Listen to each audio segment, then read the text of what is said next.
Sounds right. Right.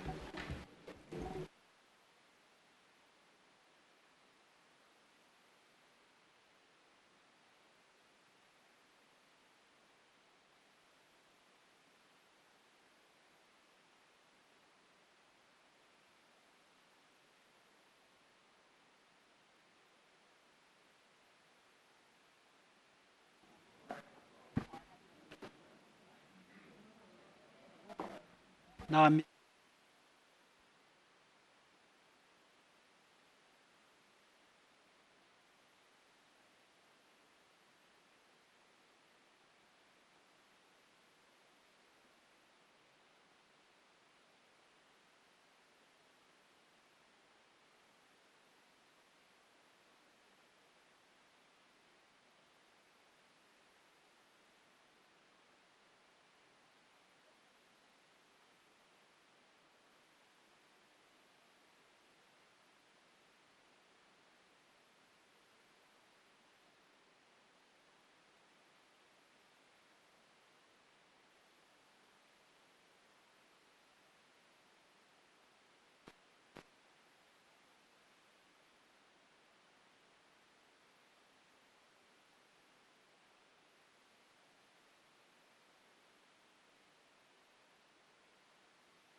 I'd like to call budget work session to order.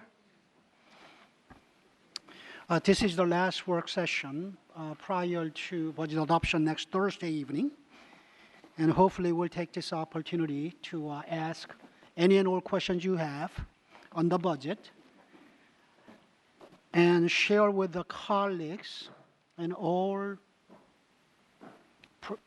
amendments you have already proposed or think about proposing. And before we do that, I believe that Dr. Larkott has invited some principals who could probably educate or at least explain to us what they have been doing or what they have done in preparation for potential staffing adjustments that the board may be making by adopting the budget next Thursday. So let me call on Dr. Lockhart to start that.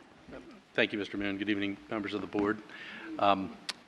Yes, as we get started this evening, I appreciate the opportunity to do our best work to provide you as much information, the board as much information as we can, as we have, I know, important and challenging decisions to make moving forward.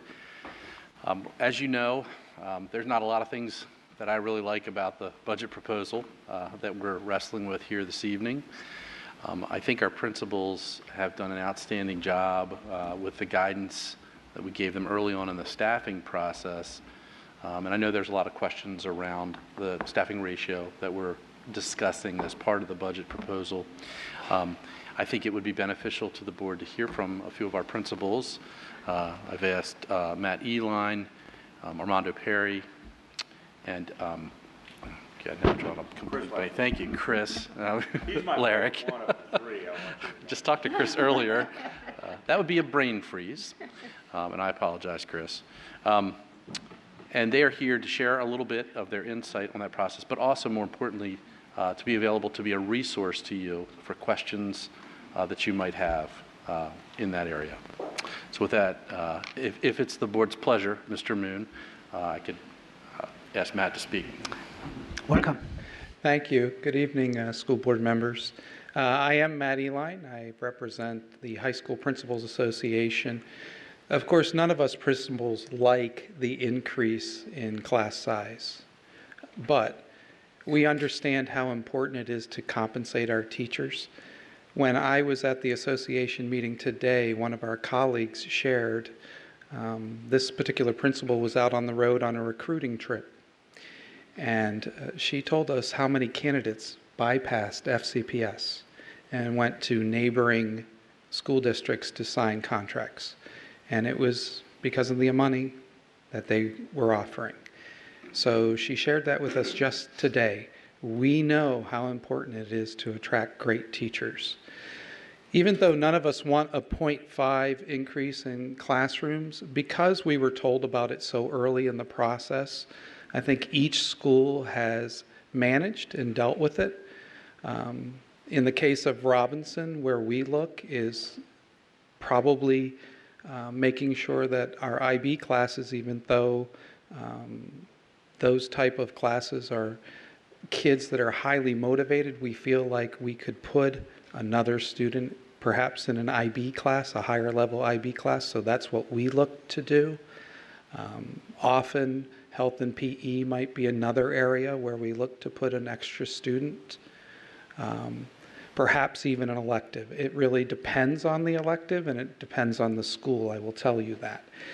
Never, I would say, generally speaking, do principals look at our gen ed classes to increase. We're at all times going to maintain those numbers. In a lot of ways, those are the students that need to make sure that class size is maintained at a reasonable amount. And I would say also, when you look at our remediation classes, of course, we keep those at a lower level for sure. But because we were told about the increase so early on, we've worked as schools to manage it, and I think we've done a great job with it. Talking to my colleagues today, they all felt very comfortable on how they managed and making sure that kids that are the neediest were not impacted. So even though we don't like it, we have managed it, and I think it was really because of the fact that we were told so early on. I don't know if elementary or middle school. So, unless it's a clarifying question on okay, go ahead. And thank you for being here tonight, all three of you gentlemen. The question is, so you were made aware of it as soon as we had the work session and we talked about and agreed to the 0.5 increase.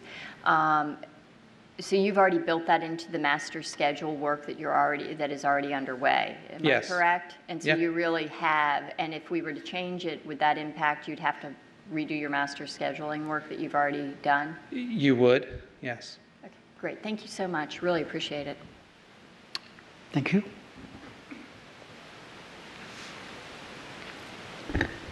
Good evening, Board. I'm Chris Larrick. I am Principal Key Middle School. We obviously feed Lee High School.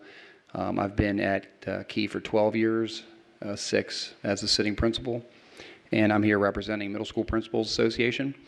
I would echo much of what Matt said. The most important piece, just knowing that the 0.5 increase was happening, so we could work on that early. I think finding out in June or something like that, that was going to happen, and we would have no idea that's coming, that would have been challenging.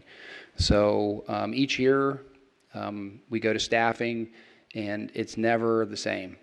Every single year, as we approach our staffing meetings, we have to make a lot of really difficult decisions, and every single year is challenging. No year, you don't just go to staffing and it's easy and you walk out and everything just moves forward. Every single year we have to look at 0.2, 0.3, 0.5, 0.4 positions, all sorts of things. Our needs change each year. Our student populations change.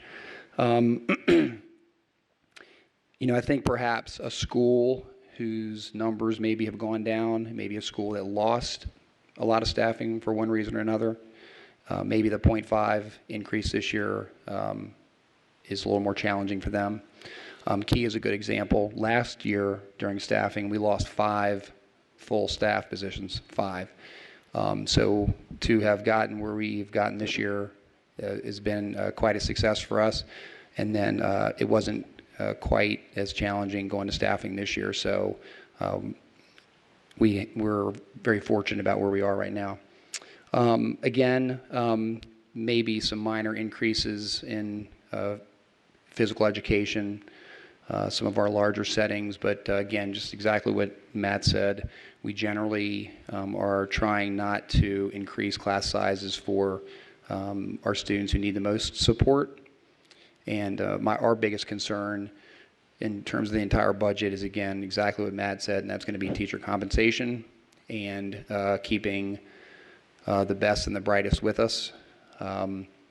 We have at Key a decent number of young staff, 4, 5, 6 years in, who don't live in Fairfax. They live a good distance out towards Loudoun, and/or they live south of us down in Prince William.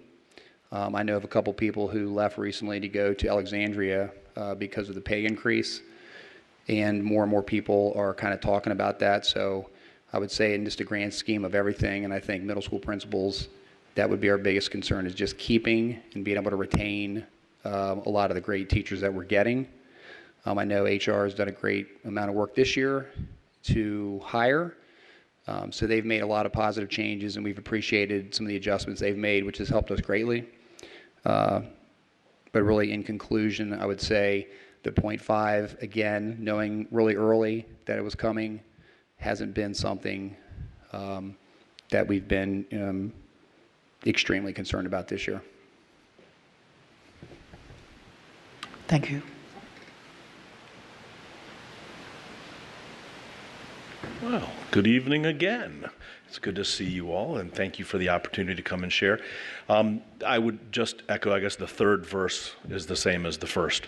Thank you for the heads up, for the time. One of the things that it did for us is knowing in February when staffing began that we were going to be staffed with that half student increase in the staffing ratio.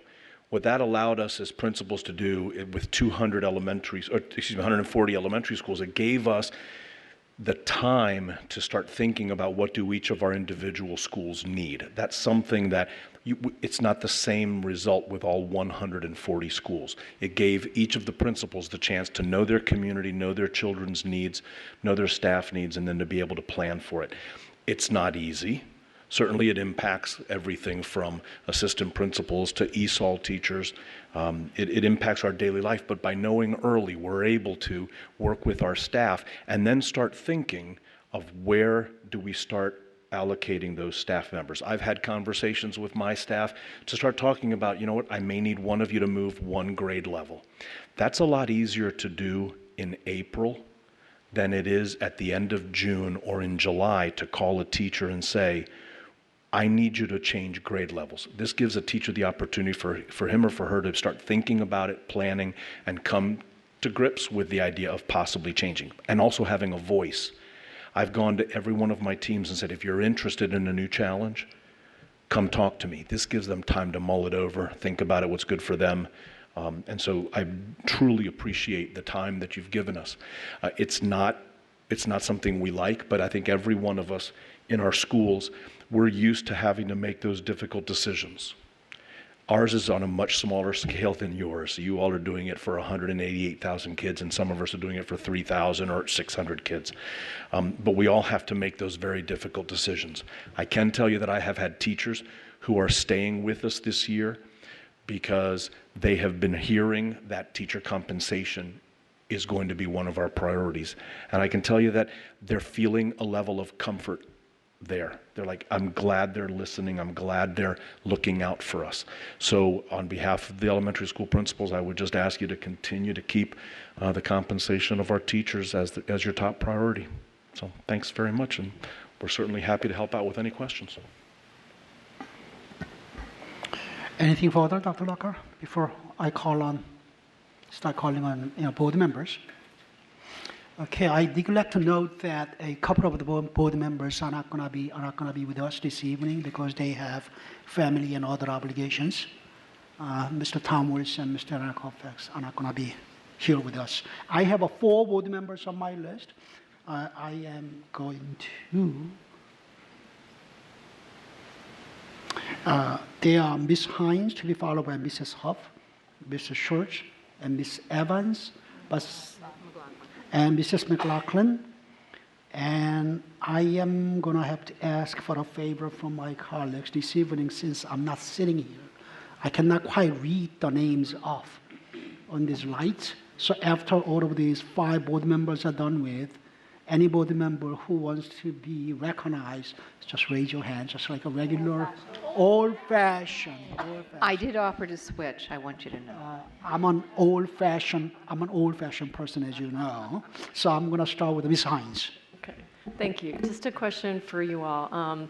In particular, high school, I think one of the things that we hear, and maybe this is true for middle school as well, a worry is that with electives that are already being squeezed and stressed because of a lot of other reasons, if you have to give up a position somewhere, aren't you more likely to give it up in electives than in core classes? And so, people worry about the effect that raising class size has on the arts in particular. Well, I'd answer that not necessarily. And I'll give you a specific example. I just had a conversation with my director of student services about an AP class. Remember, Robinson's an IB school, but we do offer some AP courses. It was sitting at 17 students for AP Calc. We want to run it for those 17 kids, but traditionally when we look back, we usually drop 3 or 4 kids, they'll move to something else. So there's no way I could run an AP Calc class at 12 students. So it's not always that simple. So it really kind of depends on the math, to be honest with you. So it sounds like you're saying there aren't any trends, really. So if I asked a similar question, like in middle schools, where we're concerned that we don't have enough, maybe we have high poverty or high English learners at those schools, and we worry about making sure that we're offering challenging curriculum and challenging classes, but maybe we only have a handful of kids who would take it. Should we worry that raising class size will make it less likely that we'll be able to provide challenging curriculum to kids in some buildings? Because we worry about whether we have equity between buildings in terms of challenging curriculum. Chris, do you want to answer? I can answer if you want. Okay. Since I have a middle school too, and I belong to both associations.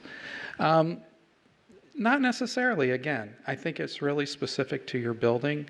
I would tell you this year at Robinson, every student took honors civics. Whether you were an ESOL student or a special ed student, there was no other choice. And by the way, we got our results of the SOLs. 96% of those kids passed honors civics. That's everybody. So I don't think that's really the case. I think you have to be creative in how you do the master schedule and be willing to step out and challenge different groups of students and say, hey, we're going to bring you up and give you a challenging course like an honors civics. Does that make sense? Okay. And I would also say you shouldn't be concerned about that at the middle school level. We also spent a good amount of time this year talking about equity, and we, as a matter of fact, met today to discuss the possibilities of pursuing the Project Excel program, which would identify second language learners and potentially move them to sort of what Matt is talking about, honors opportunities when maybe they wouldn't have had those opportunities before. We're very conscious at Key to be advocates for all our kids. So we know we have a very high ESOL population, a high special education population, but we also have a very rigorous honors program, and we're always looking to move more of our students that are not taking those courses into those classes. I've been at Key for 12 years, and in terms of electives, the students' interest drive what elective courses are offered any given year.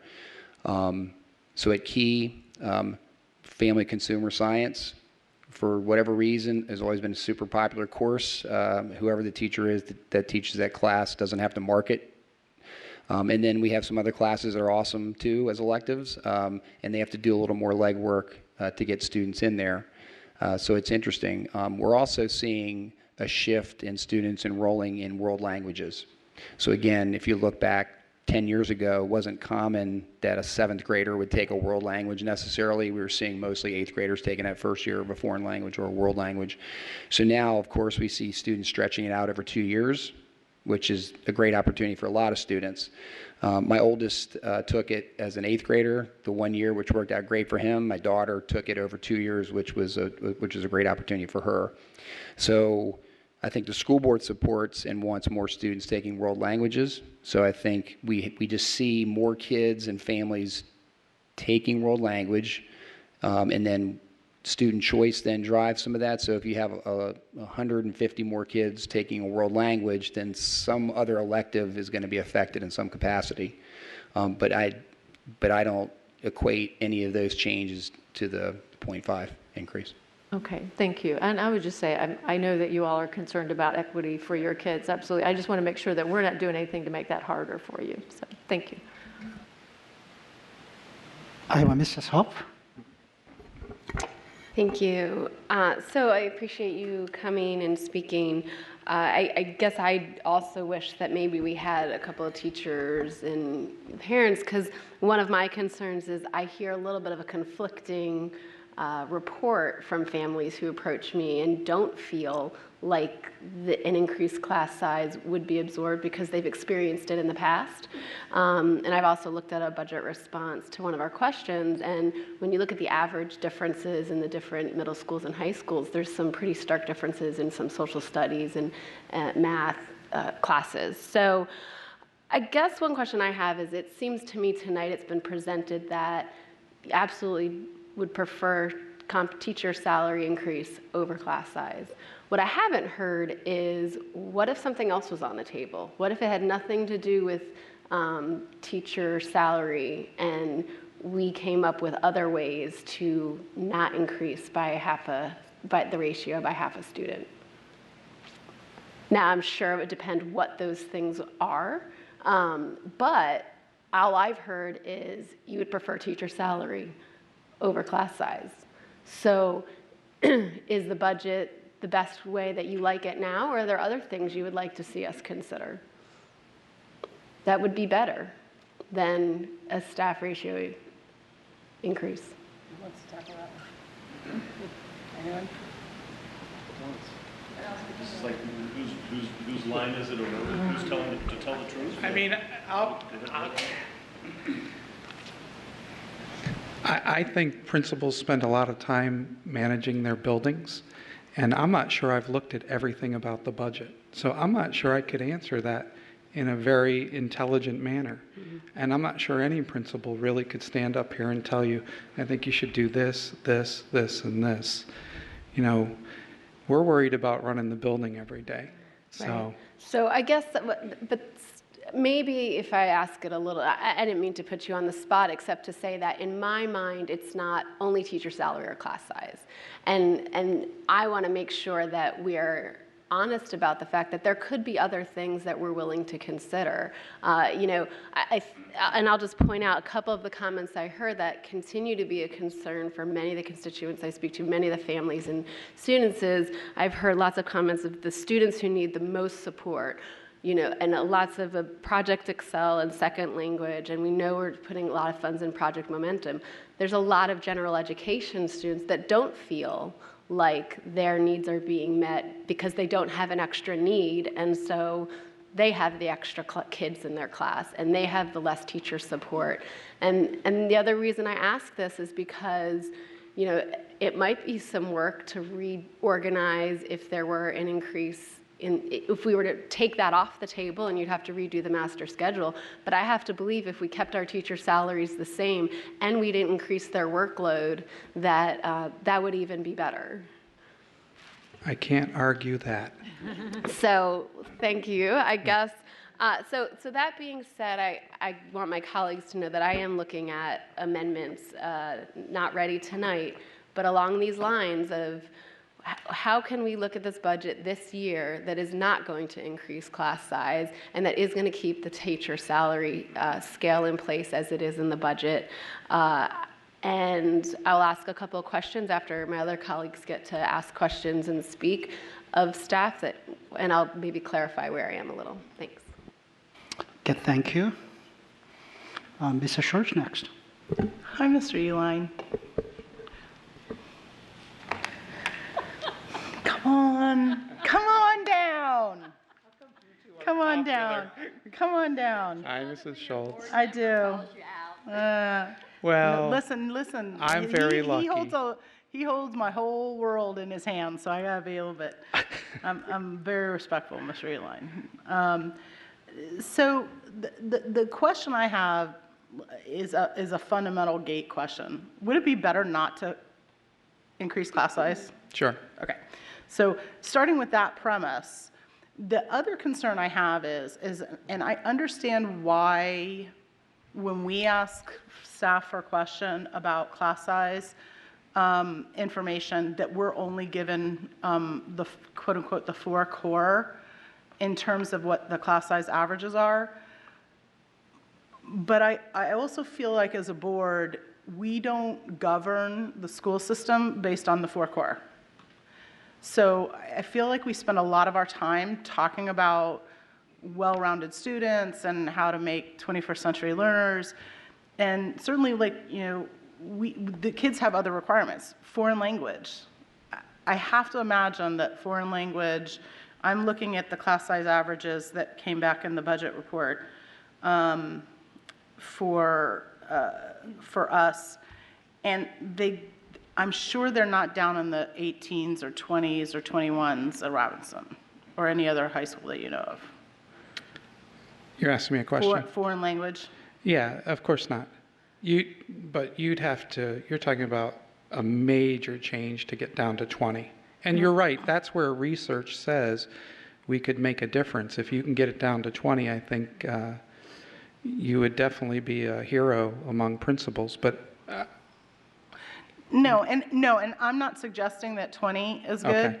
but I am suggesting that maybe 34 or 35 or 36 isn't good.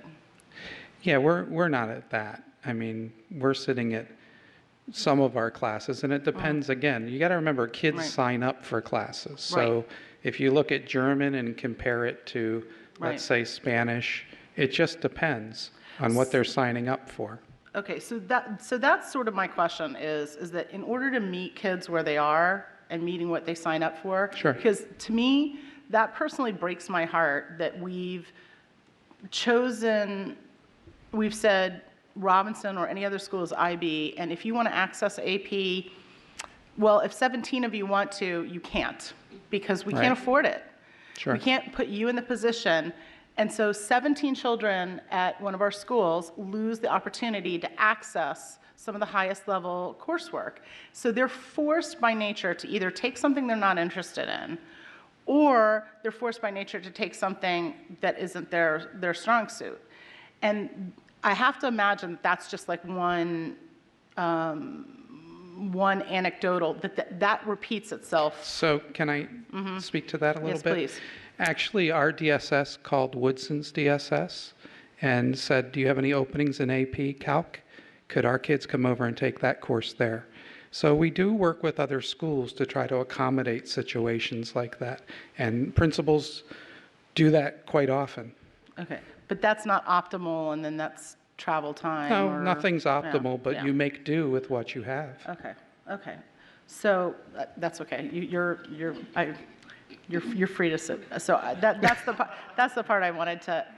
That's the main part that I want to talk about is that, we've heard we've heard that by our latitude of giving them time, they've been able to accommodate the fact that we're about to do this. It doesn't mean that it's a good thing. And just because we can, it doesn't mean that we should. And I think that there are instances like this repeated exponentially through our system, that it's not one kid, one school, one class. It's over and over and over again. And one of my biggest concerns is, we have a report here that shows averages of class size in elementary school, and we've built some money in to keep a cap to prevent it from exploding. But we don't have that in middle school and high school. And it sort of sits in our blind spot. And I think that there are some capacities in some places where larger classes could occur in the high schools, but not all. I mean, I know kids who are sitting in French classes that have 34 students. And you can't acquire a target language in those situations. And that's what we're doing here. And we don't just provide the minimum to the core. And, the kids who have the needs for the smallest classes, we built the money in. But affectionately, the regular kids, as some of my constituents call their kids, they don't have, as Ms. Huff was identifying, they don't have a need that puts them at the low end where they get extra resources, and they don't have the capacity to be learning at the very highest end and to access the strongest courses. So they're left, sort of in the middle. And so I will be introducing some combinations. I'll give you some choices, some sort of a cafeteria menu. Some you may like more, some you may not like less. And I will endeavor. I was going to do it last weekend, but I had a busy capstone moment in a college graduation to attend, plus Mother's Day. So I'm sorry I didn't fit you all in last Sunday. But I will endeavor to reach out to everyone and see where you are and try to offer something that may be more or less palatable. The other thing that I cannot fathom is hand selecting a segment of our student population and unfairly taxing them as student athletes. We either have an equity lens across the board on how we approach the provision of education and a well-rounded education. And so often I hear from students that athletics are their stress reducer. That is their mental health and wellness. And yes, it puts more stress on their time, but if we start to create barriers or start to say that we decide that certain parts of our student population and certain parts of our family population have the greater capacity to share the inability of us to find something in a $2.8 billion budget, and that we're going to come after them instead, I have a major heartburn with that. And I'm not going to be supporting anything that says we're going to go directly after athletes and athletes' families in order to solve our budget burden. That's our job to do, not their job to provide their backs for it to be solved on. Okay, I have Mrs. McLaughlin to be followed by Ms. Colbert-Sanders and Ms. Pelcher. I'm trying to sort of figure out what's sort of logistically the easiest way to be doing this, to speak to what our principals shared with us, but then also talk about some of the budget ideas that we want to be sharing with each other. I do want to sort of really echo something that both Ms. Huff and Ms. Schultz said, and it's something that I feel very strongly about. This is my 6th budget as a board member, and we have a very bad habit in this county, and it starts with the board members and it starts with the leadership team, that we create this conversation of, here's your menu of choices, and they battle it out with each other. And so I don't believe at all that we had to do a sacrifice of a class size increase in order to protect compensation. When I look at the fact that 10% of the operating budget in this school system equates to about $280 million. We're not, thankfully, trying to close a $280 million gap. With all the adjustments that came down, we ended up looking at something that was even less than 2%. And yet, the conversation's been, it's one of the biggest numbers you can get is go after class size or go after compensation. So that just seems to be like our routine every year. We need to find tens of millions of dollars. It's going to be over in this bucket or it's going to be in that bucket. And so I shared with my colleagues at the work session on Monday, $14.7 million, it's basically about a half of a percentage point of our operating budget. I think that we actually create a disservice to our teachers and our students, and then as it spills over to our principals, to tell you that we couldn't find a 0.5% in our savings and our operations, and that it, as was noted earlier, it would have to come off the employees' backs in order to get there. So I had said to my colleagues, I don't know why we just didn't say, this isn't what we committed ourselves to, which is to protect the classroom funding. Many of us waited for several months to get information on outside contracts that amount to about $30 million. We waited several months to find out where could we find cost savings in non-school-based operations. And what we got back was no suggestions on cutting outside contracts of $30 million and only a 1% change in central administration that amounts to $3 million in cost savings. So why am I saying this now at the budget work session? Because at this point, I feel like at some point we have to stop a narrative that I don't think is honest with our employees, and I don't think it's honest with our families and students. And the other thing that I would say is we all heard the feedback we got from our climate surveys. The number one word in that word cloud that was as big as all as anything was overwhelmed. So what do? We tell our employees, especially the teachers in the schools, do you want to have more take-home pay? But we're going to overwhelm you a little bit more by increasing your class size. And you know, if we were facing the $50 to $100 million budget shortfall that we have faced in recent years, this would be a no-brainer. We have to do it. This one, to me, tonight, we don't have to be doing it. And so for what it's worth, to the three gentlemen who are here representing your different associations, I thank you. And I frankly don't expect that you really can offer us anything other than to say, we'll make work whatever you do. But I'm just one board member telling you, I don't believe that we did our best work on this. And if I can dig around and find some money, I will. My colleagues know that I say this every year, and so to get off my soapbox and go to what I might be doing to change the budget we're looking at, I'm going to still propose that we cut AP and IB test fees. I know I'm not going to get support for it, but in Braddock District, the families and the teachers keep telling me they don't understand why we keep paying for it. So I'm going to put forward the amendment so at least the community feels that I recognize and understand that other than paying for free and reduced lunch, we shouldn't be paying for those tests. The second thing is I would like to hear from my colleagues where people are on the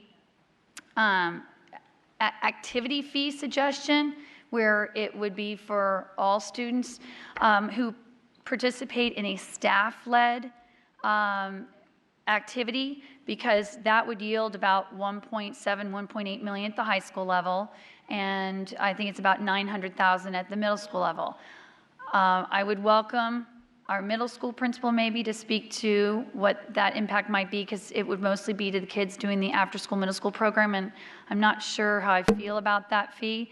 I don't really support any fees on our families, as has been noted by my other colleagues. What our athletic boosters, our band boosters, our choral boosters, what they all bring is, millions of dollars a year to make our schools better. And so I can't even speak to the math of what 1.5 million is, because I just told you a 0.5 percentage point is 14 million. So I don't think that we speak well as a board or as a school division to go after our families for $1.5 million. And in terms of any of the other things that I wanted to make sure my colleagues knew where my heartburn was, I brought this up last year. We are hearing from teachers, we are hearing from principals, the substitute situation is a problem. And I just heard from another teacher over the weekend that it can sometimes be 50% or more of the time they can't get the substitute for coverage. So teachers in the building divide up a class and then they provide coverage. So whether it's going to be a follow-on motion, I would welcome people tonight because we've not revisited it since staff first presented some options, but we can't ignore the substitute teacher problem. And to any of the principals who feel like they'd like to speak to that again tonight, that's great, but I'm hearing enough of it, and I think we can fix it, and it's not going to be big dollar value, but I don't think ignoring it another year is the solution. Okay, I have Ms. Corbett-Sanders and Ms. Palchik. Sure. Thank you. And gentlemen, thank you again for coming here and sharing your stories and sharing how much and how hard you are working to balance out our class sizes, given the situation we're in and given the guidance you were given by this board back in February. So I do appreciate that. I don't mean to put you on the spot, so whoever feels like answering the question, it can be Mr. Paris or Dr. Lockhart or any of you all. My first question is, if we were to with our budget this year, one of the challenges has been to true up the VRS account. And that's a pretty significant contribution we've had to make this year that we won't have to make next year to true it up. And so if we do go down the path of slightly larger class sizes, we can actually, if we have even a similar budget year this year as we do next year, we have a similar budget situation next year as we do this year, we could actually restore the class sizes. Is that correct? It would be desirable. One of the criteria, we've talked about some of the criteria we used in some of these budget decisions was, are there things that we could return back if given the opportunity? And so that is absolutely a consideration. Okay, that's excellent. And then the second thing is, one of the big questions we hear repeatedly, especially at the middle and high school, is that our math and science classes are too big.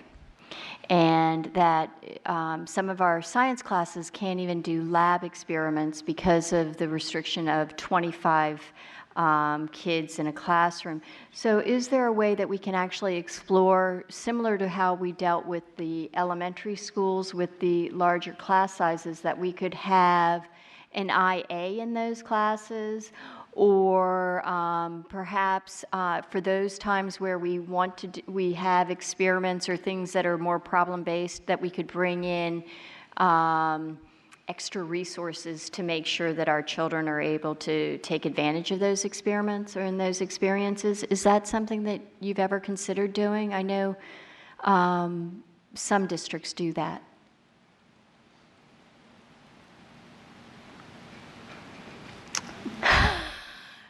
I don't mean to put you on a spot. I don't feel like I'm on the spot. These are legitimate questions. We have team-taught science classes, so in that case, we'll have 2 teachers in there. Again, it depends on the situation. Sometimes we do have IAs in science classes, but I think principals would be open to that scenario. Okay, because what I'm trying to do is, it's not going to be a sweet lemonade, but we are trying to make lemonade out of a very difficult batch of lemons. And so that would be another area. And then, has there ever been any consideration? I know I've got a chart here that shows all the schools that have trades, and some of our schools trade quite a bit. For example, TJ has traded out 4 full-time teachers, and they traded them for administrative staff. So if we were to restrict trades, if there were, to a situation where, at least in our math and sciences, that we put a cap on those classes before any trades would be allowed? What would you think of that? Trades are difficult because when you get into trades, it's really school specific. Right. Let me give you an example. I know that there are some schools that trade out for hourly money. And one of the reasons they do that is they don't have the support for parent liaisons. And so their ESOL population grows, and we need that support. So they may trade out a little bit of staffing to get some hourly pay so that they can compensate those parent liaisons so that we have outreach to parents so that the kids transition better at the school. So it's difficult when you talk about trades because it's very specific to a school and what they're looking to do and what their needs are. Mm-hmm. Okay, well, that's one area where, if we can find a way of reassuring our parents that our first focus, and I think we try to do this all the time, but of saying, before we trade, make it a formal policy that says before we trade, we make sure that our classes are at a certain level. I think that would... Ms. Corbett-Sanders, could I add some additional comments regarding trades? We're all in this conversation. Sure. So from a region office perspective, I just want you to know that for any trade that is sent to HR, it's first discussed and reviewed with the region office staff, either the assistant superintendent or the executive principal. And particularly in middle school and high school, it's so complex and that we certainly review what the options and what the impact are in looking at the overall needs. So there is some oversight and review in looking at best options for using the staffing as opposed to what the needs are for the particular school. But part of it, and I really appreciate it, I think that's a great answer, and I'm glad that there is that dialogue that takes place. What I'm talking about is there's a lot of anecdotal evidence rather than actual data-driven evidence on, there's this many, my kids in this class, or hey, I heard about a class that has X amount of students in it in high school or middle school.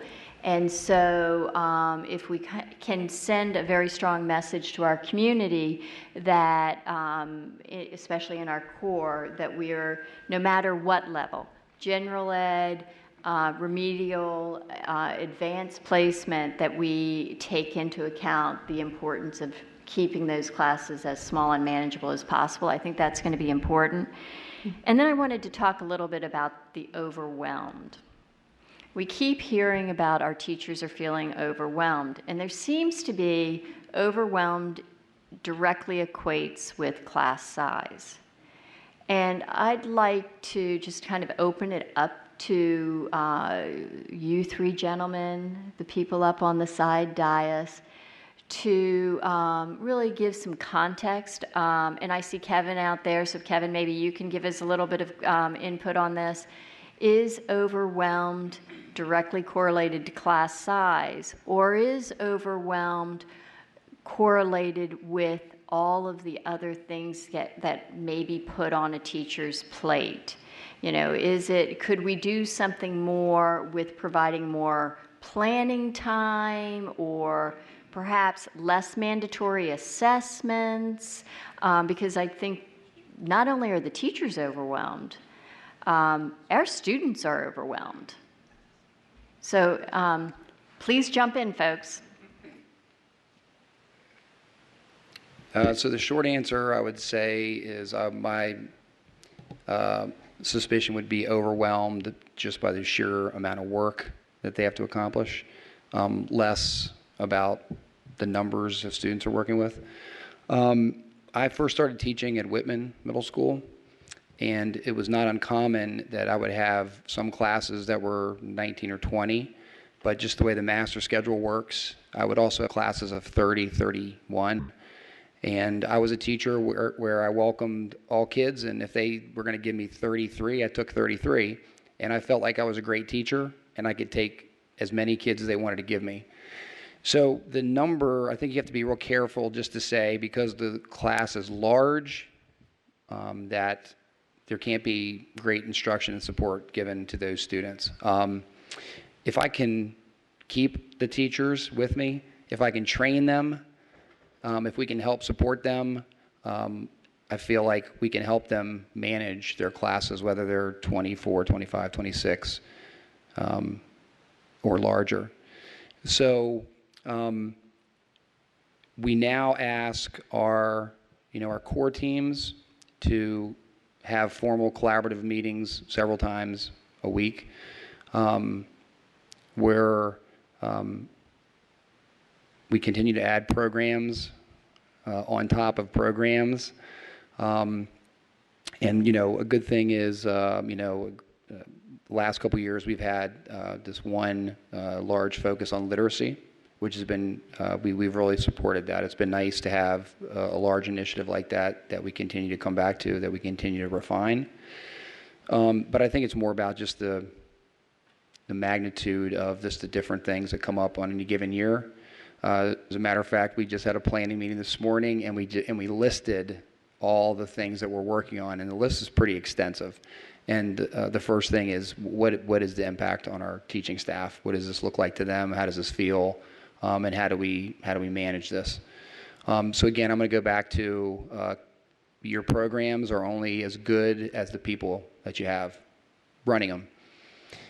So if we re-looked at the initiatives that we keep putting on your plate, that might be something that would lead to a lower stress level? I believe it would. Yes, ma'am. So maybe that's something that, if I can suggest to my colleagues, it's not directly attributable to our budget discussion today, but perhaps we could do a session, and Dr. Lockhart, maybe you can answer this. Would it be helpful to have a session on teacher workload and initiatives, and seeing how we could maybe deal with that, the overwhelmed concerns? I think that is a very timely and important discussion to have. I know in Mr. Hickerson's comments the other evening, we heard some good concrete examples of things that we should be tackling and talking about that I think are doable moving forward. I do want to remind the board that the survey that we're referencing and the word overwhelmed, that was completed by all of our employees, not just teachers. So just a reminder that lots of other folks in the system may have contributed to that as well. I wrote overwhelmed. Ms. Corbett-Sanders. So am I sometimes. Ms. Corbett-Sanders in the back. I would just add on to what Dr. Lockhart was saying, is as we look at that in the survey, and really we didn't limit it to any considerations for the employee. We simply asked them what one word describes how they feel about their work. And so overwhelmed was the top response, both for certified staff and our overall staff, which does suggest there's probably a number of factors at play. But I think to try to utilize that data and focus it in on one specific aspect, ignore some of their things that are influencing what they're doing. And so we would need more, we would have to dive deeper, not only into that data, but have more conversation with staff about, okay, what's really contributing to that? And I also point out that the other 8 words on our certified staff list were positive about their experiences. And so if we want to talk about overwhelmed, we also have to talk about the passion and it being rewarding and engaged and satisfying. And so I think that just talks to the overall approach we have to take with them to really try to understand everything that's contributing to those senses, so we make sure that we address it appropriately. Dr. Ramey, thank you very much. That's really helpful to put it in context. I was just trying to unpack it a bit, because I'm concerned that the term overwhelmed has become, in some people's minds, a substitute for class sizes being too big, and I don't think that that's really fair to do that. And so, Chairman Evans, if we could please look at doing something in the future on talking about teacher workload, that'd be great. May I share a thought? I wanted to also connect it. Please do. The idea not only, but to your earlier question about trades. I think that what is leading to a lot of the feeling of overwhelm by school staff is the demands that we face to meet all of the needs of our students. It's not just the reading, writing, and arithmetic. It's about the social, emotional need.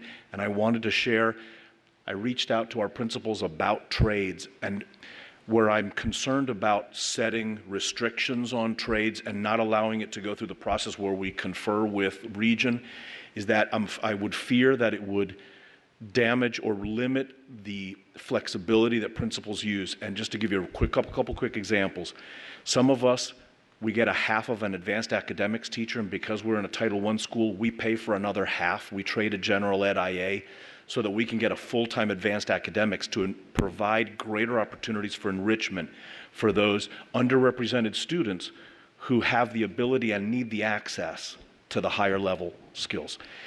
But I have other peers of mine who will trade so they can bring their social worker in full-time because they're looking at mental health issues in their elementary schools. And so the greater flexibility, the principals and the staff know the needs of the building. Some of them will bring in a STEAM teacher and bring that into their specials rotation, if you will, so that while a teacher's getting planning time, they're getting PE, they're getting music art, and then another option is STEAM. So all of those are just examples of the very different ways that principals use trades. So I would ask that you really take time to consider what restrictions you might put on, because my fear is that it would limit a principal's ability to meet the needs of their individual school. Okay. And if I could just add, because I think a lot of the answer was given around workload, right? So I'm married to retired fourth grade teachers, so I heard about it for a long period of time, and teachers work really hard, right? And I was a teacher for 10 years. If you asked me, could I have a smaller class size, I would say, yes, absolutely, that would be great, right? And then I look back, Matt and I were both principals at the principal of Rocky Run, right? And the number of sections that the middle schools and secondaries have. So I would imagine, although I don't have theirs right in front of me, that what you've proposed in the ratio increase would probably result in about one position for me, right? So if I got that back, if I could layer it across all my teachers, that would be great, right? But the reality is you have to apply that section because you're going to hire one teacher, right? Or maybe two half-time teachers if you can find them.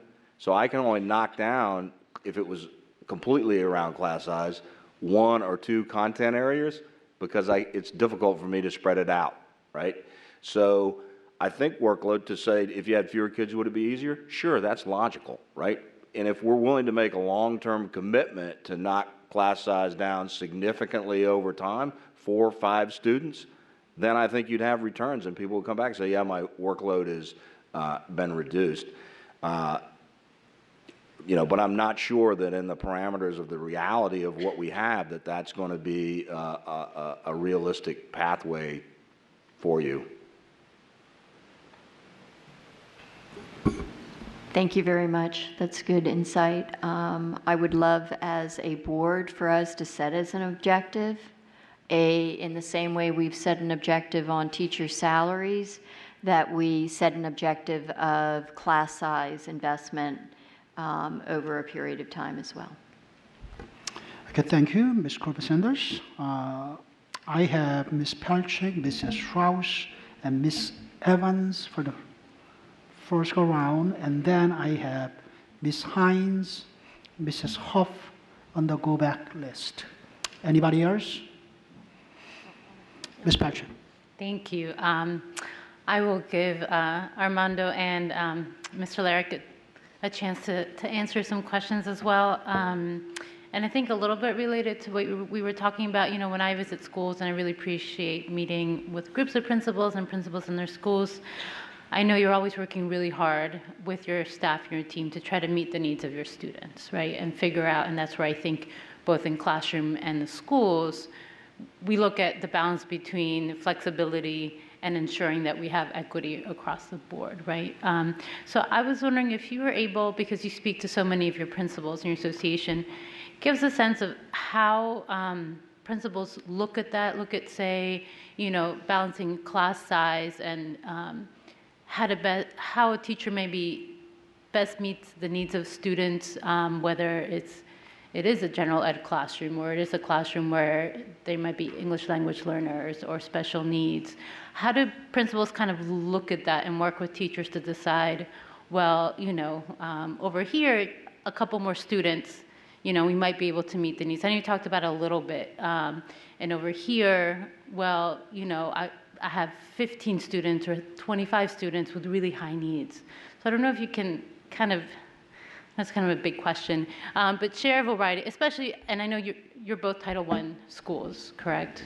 I believe. So if you can, or almost, if you can talk a little bit about making those decisions, what it means from your end and from your teachers' ends. And also, and you can come up, and if you're talking, and I've been wondering when we talk about workload, does the amount of email and communication, whether it's with the school or with families, with parents, what role does that play in the overwhelming feeling? So your first question about supporting classrooms. So at Key, a good bulk of our teachers do team, just by the nature of the students we serve. So we do have, in many of our classrooms, 2 teachers. As Matt referenced earlier, we will also strategically place IAs in some of those classes that might need some additional support. We also have a layer of coaches that provide support who are critical to the work that we do. So those are folks who are there to actually provide direct support to teachers. That's why we have them. That's their job. So we do look at kind of exactly what you're talking about at the beginning of the school year, looking at how many teachers do we have in a space, how many students, what are some of these other areas where we might need to ensure that we've got administrators and coaches checking in with these people a little more regularly and working on plans to help them manage some of those larger classes. And so what do you take into account when maybe deciding, right, if it's a larger class, what kind of support do you offer that maybe doesn't come out in a class size formula or an exact size? Are there other things you're offering? You're saying the coaches sometimes support? Correct, right. So our coaches will go in and actually work individually with teachers. They'll go in and help them with classroom management strategies. They'll actually help them with teaching strategies, do observations, give them feedback on a variety of topics that they decide that they're going to look at together. And it's nice because that's a person who's not evaluating them, so the teachers are more likely to invite them into their classroom. Now, of course, all the administrators, me included, we tell our teachers all the time, we want you to do well. We want all our students to do well, so we're more than happy to come in anytime to provide support too. So I think at Key, we have over the years built a culture where everyone has an open door, and I think people are more than willing to ask for help. I mean, I've always operated that way. I ask for help from IS all the time and all the other offices in the county. So why not get the experts in and get some help when you need it? So I think our staff does a great job of just telling us what their needs are. But we are considerate of that point that you asked about at the beginning of the year. And do you have conversations across the principals of ones where maybe they do see larger sizes in their classrooms and schools where maybe there are smaller class sizes? Do principals ever discuss that and kind of the challenges, or is that? I don't recall having too many conversations about that. Again, you could have one teacher teaching one content area, and you've got, just by the nature of the master schedule, the way it shakes out, they've got some relatively small classes that could be 18, and then you got other ones at 26, and you literally can't do anything to change it because of the other courses the students are taking. It locks them into these certain periods. Right. And then on the communication side, do you hear teachers saying that it's adding quite a bit of workload? I will say that's going to be school specific. So in some schools, it may not be something that requires a lot of their time, but I know for some schools it does. Okay, thank you. Sorry, I had one more question. I know we are also looking at cuts of about 10% to instructional materials. So I don't know if you've had a chance to maybe review and have a sense of what impact that would have. on your budgets and your ability to provide for your classrooms? Yeah, so a good bulk of our instructional monies have been used for technology and for, I would say, books. I think the ability to continue to purchase new technology and to get rid of the items that you have, the units that you have that are 6, 7, 8, 9, 10 years old that are really having problems, that's kind of hard to do when you have a limited instructional budget. So this year in particular, we were running very lean at Key, and I did not have the ability to purchase any new units to get into classrooms. So next year, the monies look a little bit better. So we've already got a plan to get, certain number of carts into classrooms. But we're not a one-to-one school. Our kids are not getting laptops to take home, but all of our core have enough to service their students, and the bulk of our other teachers have computers as well. So I'm confident that a student who comes to Key is going to be using technology in both 7th and 8th grade pretty regularly across all classrooms. So for us, that's one of the biggest challenges with the instructional money. And just the larger challenge I think the whole district faces with just how are we going to get these units into kids' hands across 180,000 students. And what grade do you generally start? Oh, you have 7th and 8th grade. Yes, ma'am. Sorry, Armando. Do you, are there kids in your school? I guess I'd love to know how you use your instructional money. I can't talk anymore. That's okay. It's a long day. I think that I'm going to go back to the flexibility of an individual, the needs of an individual school on how they utilize their resources. Because the use of coaches, and you heard it mentioned before, I think one of the challenges, especially in Title I schools, but it's happening across the county as we see the demographics of our division change. The discrepancy or the need for differentiation in classrooms, every classroom is becoming greater and greater. So the challenge with the number of students is I have that many more students for whom I have to plan as a classroom teacher to meet their individual needs for this target that we have in learning, right? The value of coaches help those teachers. They support them in being able to plan for delivery of instruction to meet all those different needs. And then sometimes, right now in my situation, I'm going to go from having most likely 3 6th grade classes of about 20 apiece to probably 2 classes of 28 apiece. That's the one staff member that I lost that Mr. Parrish referenced. In my building, I'm probably losing 1 with the new staffing ratio. So that's a challenge for 6th grade, but I have to make sure that I use my resources to fund instructional coach who can help with instruction in all areas of content, but I also hire extra reading support who can come in and coach that teacher. Here's how you can meet the needs of these different students. Here's how you provide that balanced literacy approach with reading workshop. But furthermore, with that class of 28, that reading coach can come in and say, I'm going to help you take the load off a little bit. Because the other classes may not see the rise in students. It might be just that grade level. That coach can come in and say, I'm going to come in during your language arts block, and I'm going to take one of your reading groups. And maybe I'll take the lower reading group or that reading group that perhaps that teacher may feel, I may not feel like I've got the real grasp on their needs. So again, it comes down to what are the resources that we're purchasing, and those resources are also people. They're not just materials.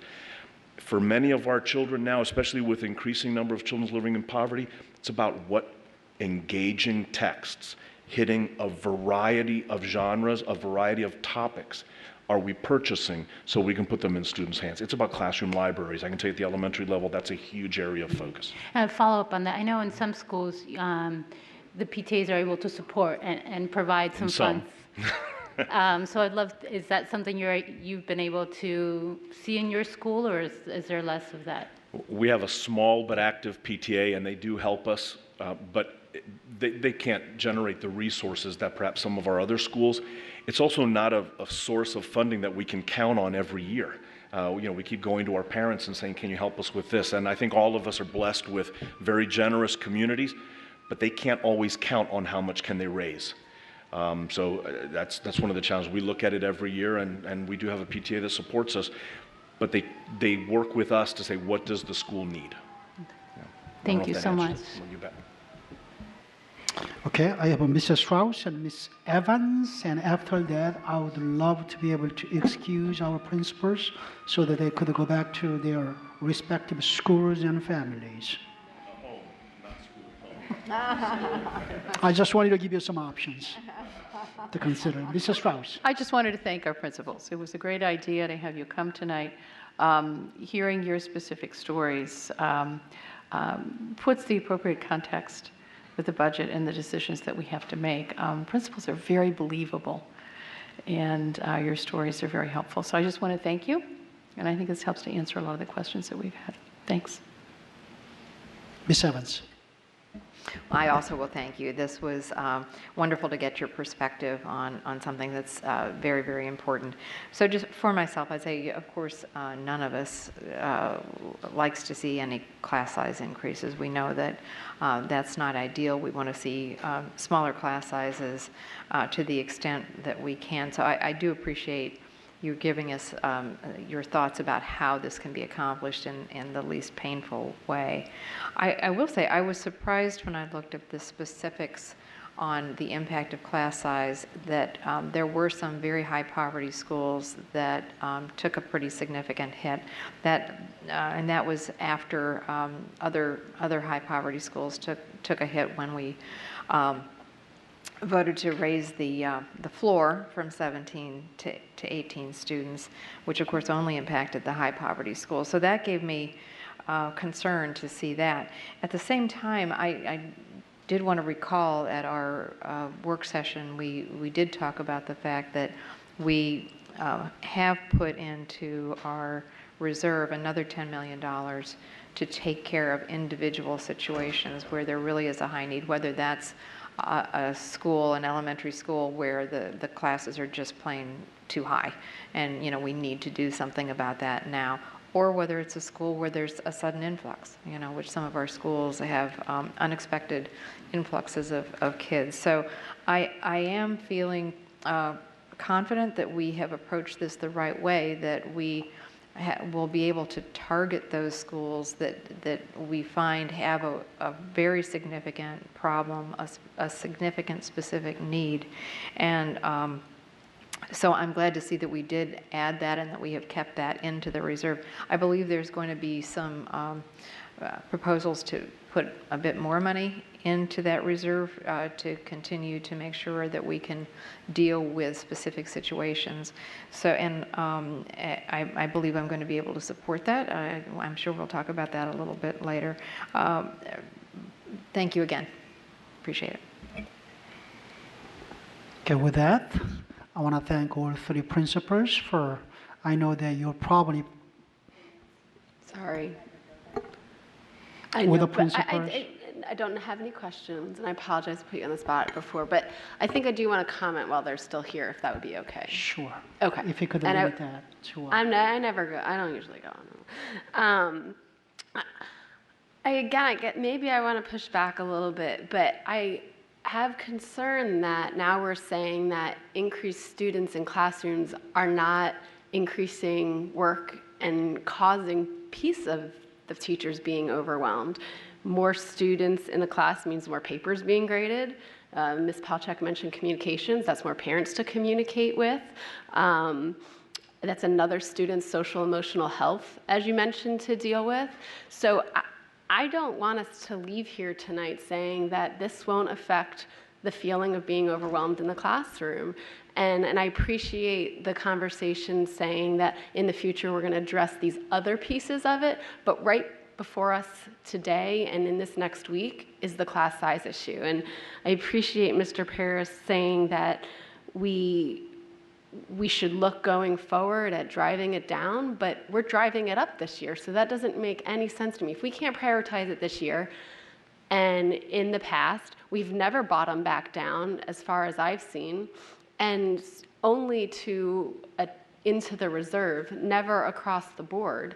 And so I am afraid that if we do this again, we're going to be in no better a situation next year as I look at the forecast going forward. So I did want you to hear that, because I do feel passionately about making sure that we get these dollars in the classrooms for your teachers' sake, for our family's sake, and then hopefully that helps your situation as well as principals. And then one more comment. I know that we can add excellent reading specialists and coaches to come alongside these teachers who are now dealing with more students. But I've said in the past, and I do have this sense that we do things little by little. We increase by half a student, the staffing ratio, so we add a specialist here to help alongside that and a specialist there. What would it look like if we put all of our excellent educators into a classroom with their own set of students and maybe took off that burden to need a specialist here or there? And not that we don't need specialists. Regardless, there would always be a need for a specialist in situations, but when we're adding them because we have teachers with increased numbers of students in the building, I'd rather have a teacher have 20 kids instead of 4 teachers having 28, 29, and 1 specialist to help them with that number. So I will still work towards that. I will again be bringing on my follow-on motion from last year about a lines of business review so we can get through this budget prior to a February, March, April, May time and really go through each of our departments. And so I hope I'll get support for that. Thank you. Okay, thank you. I would really like to be able to release our principals so that they could go back to their homes. And I thank you for your presence this evening. I know that we promised no more than 15-20 minutes of your time, and it's been 90 minutes. And thank you.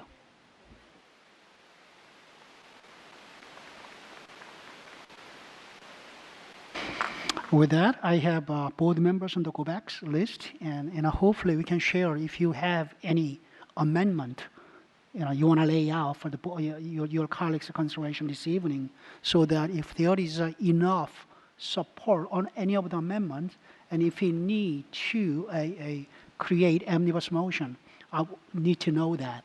Both budget committee chair and vice chair will need to know whether we need to change what's on the table right now. What is on the table as a main motion is what's been presented to us from Dr. Lockhart. So if there is an amendment, there is any proposal for our colleagues' consideration so that we can have an omnibus motion, this is the time to share that. Ms. Hines. Thank you. Yeah, I think I will go ahead and read the proposed follow-on motion that I would like board members to think about. I emailed it to everyone this afternoon. I want to thank Kristen and Susan for helping me draft it. Basically, it just says, it's pretty simple, I move to direct the superintendent as part of the FY 2017 final budget review to prioritize setting aside funding of $1.7 million to add 20 positions to the staffing reserve in FY 2018 to mitigate the impact of the class size increase. And basically, I came up with that number I cross-referenced the 2 lists that we got, the 2 long lists. One was average class size, and the other was the effect that the increase in class size would likely have on each school. Now, and I came up with 17 schools that look like they had relatively high average class size and would be affected by the increased class size. Now, to actually propose that we earmark positions for those schools right now doesn't make sense, because that list of likely impact is projections, right? So we don't really know how that's going to look. So the language is somewhat broad, but the purpose of it is to say, when we look at the fact that we used our entire staffing reserve this year, and we still want to maintain our caps in elementary schools, and we're raising the class size formula by a half a child, it seems to me that this board needs to try to take some responsibility for putting some more positions into the staffing reserve to make sure and to reassure the community that we are committed to those class size caps in elementary school, and that if we do end up having to raise the formula by a half a child, that will not create a situation where we are going above our caps in elementary school. So that's my goal. I would maybe ask Ms. Quinn, if you don't mind, because you and I had a little bit of a conversation about the language of this, and we settled on to mitigate the impact of the class size increase rather than being more specific about holding our caps, right? And as if I'm recalling our conversation correctly. That's correct, because the regulation to hold our caps is still in existence, so we will be following that regulation while all elementary class sizes will be below 30. So because that regulation is still active, we can go ahead and have an amendment just to mitigate those large class sizes. So if our projections and the actuals have a greater variance and we need additional staffing, we do have those additional 20 positions. Okay, thank you. And then also, I think I asked if you feel comfortable that this is the best way to do this, in terms of taking it out of year end, right, is the best way to do this? Yes, because we don't know where we're going to be next year. So what will happen is we'll go through FY18, look at our experience, and if we feel that we need to add those positions in permanently, we could go ahead and add it to baseline in FY19. And then if we don't use all the positions in the staffing reserve for FY18, those positions will be returned to available ending balance for FY18. Okay, and one final question. Taking it out of year end means that we won't have that year end money for what? Will not be available for future beginning balance that we need to balance the FY19. If you recall, this current FY18 budget is projected to be balanced with $35 million of one-time funding. So we need to ensure that going into FY19 that we can have $35 million available. Because if we don't, that means we're going to be short balance going into FY19. Okay, so it doesn't affect how we can do an FY18. But the following year, correct, is when it's could pose a potential challenge. Yes. Okay. Thank you. Anybody who wants to comment on, Ms. Hines' follow-on motion, the proposed follow-on motion? I have Mr. Schorsch. Okay. Ms. Corbett-Sanders. Just a clarification, Ms. Quinn, you said that perhaps the allocation of the carryover money this year could have an impact on what we carry over into fiscal year 2019, correct? Correct. Typically, we try to set aside the funding required for beginning balance in the following budget year at the end of the current budget cycle. So what we have available at the end of this budget year, which is FY17, because FY18 is going to be already balanced through the actions that the board will take next week. So it really impacts going into FY19. So you're presuming that we'll have 35 million this year, that we could then have 35 million next year? That would be our goal, but if we don't meet the 35 million at the end of FY17, this is when we also try to set aside funding throughout the year if there are funds available. Okay. So the reason I'm asking this is because earlier I asked about the absence of having to have a VRS true-up next year. And so when we look at our challenges next year, that takes a large chunk of change off of the expected expenses. Is that correct? The increase in the VRS for FY18 is a recurring expense, so that requirement still does exist in FY19. However, we were able to balance the budget in 18 with that requirement. So going into FY19, if nothing changed and we are able to put aside $35 million in beginning balance, we would also be balanced for FY19. If nothing changed, because we funded that base increase for VRS. Right. So are you expecting any, last year we knew going into this year that it was going to be a tough budget year. We knew that up front. Are there any things that we should be aware as a board as we go into next year that, in the interest of no surprises, I'd love to know if there's something that's out there that I might not know about? So I think we've already heard from the Board of Supervisors that the revenue growth is slower than we would like to see where the revenues are headed. And obviously, we're also going to have an projected increase in our enrollment going into FY19, and then the uncertainty with federal revenue, even though the portion of the federal revenue making up our revenue base is small. It still has an impact. Correct. And that's primarily in the Title I funding, IDEA, and the minimal impact aid? I'm going to turn Medicaid. To the experts next to me. Okay. I think the preliminary news that we're hearing is one of the things that we're significantly concerned about is our Title II funding as well as Medicaid funding. So again, these are all dollars that are crucial to our current activities. So without them, we would either face that gap or need to eliminate those services that we're using that federal funding for. We're hopeful that when the budget is released in the next week or so, we'll have more concrete information to share with the board. But we're certainly hearing that we should be concerned about Title II in particular and Medicaid. Excellent. So we should just keep that in the forefront as we look at any encumbrances we're talking about. I think we don't want to lose sight of that impact that it will have and the programs and the services that we're doing with those dollars. Okay, thank you. Anybody else? Ms. Hines, follow motion. Okay. I'd be happy to follow up with phone calls with people. Okay, thank you, thank you. Sure.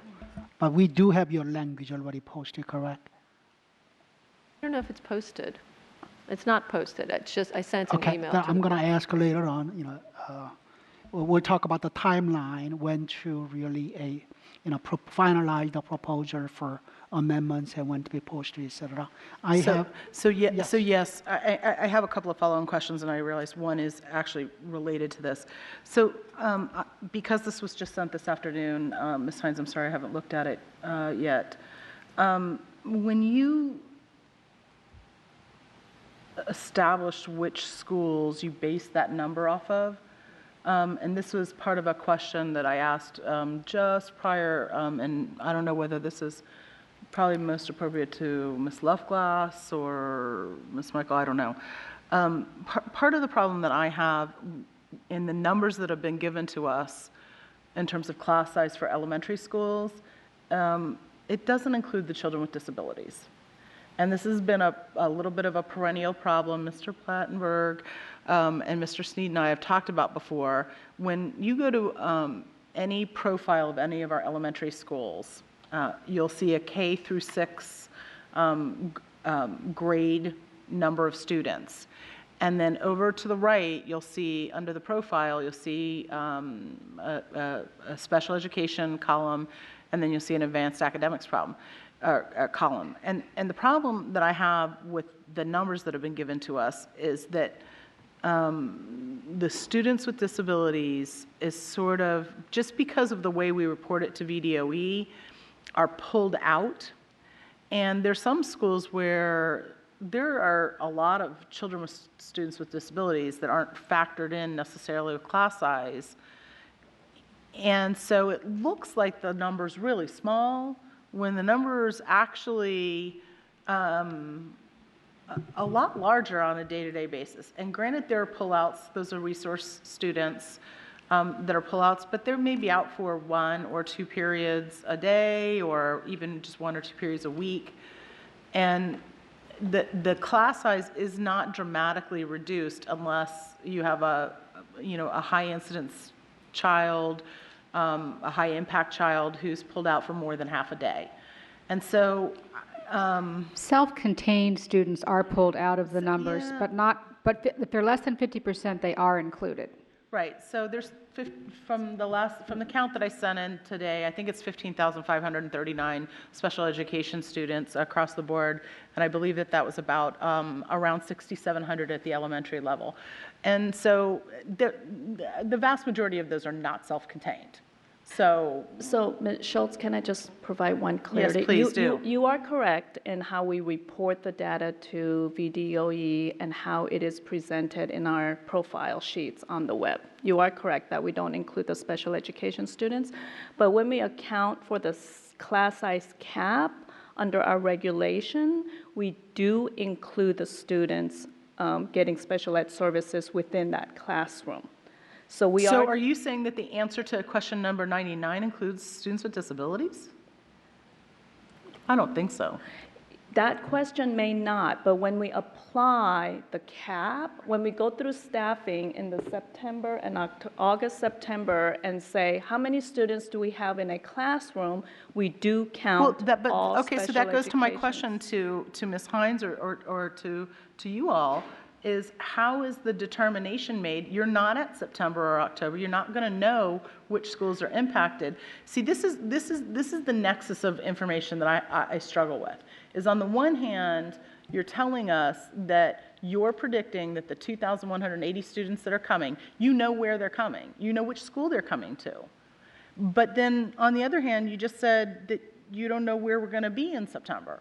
So I'm struggling to predict that we know which schools are going to be negatively impacted by the time we get to September, such that they're outside, either we have the cap or we don't have the cap. And how would you know that certain schools are going to experience the cap if you don't know where the students are coming? So because we are actually using the actual enrollment data in July and August when we apply the cap. So even though we're projecting out where the students are coming in, we don't have the class size information for every classroom until the schools are entering the students into the student information system. But that's my point. So how do you know now where the 10 million would go if you don't have that? We don't know that right now. We know the staffing reserve. Last year we used 140 positions when we looked at actual enrollment and noticed that the classes are going to be greater than. But Ms. Hines, how did you say 17 schools then? Well, okay, so let me try again.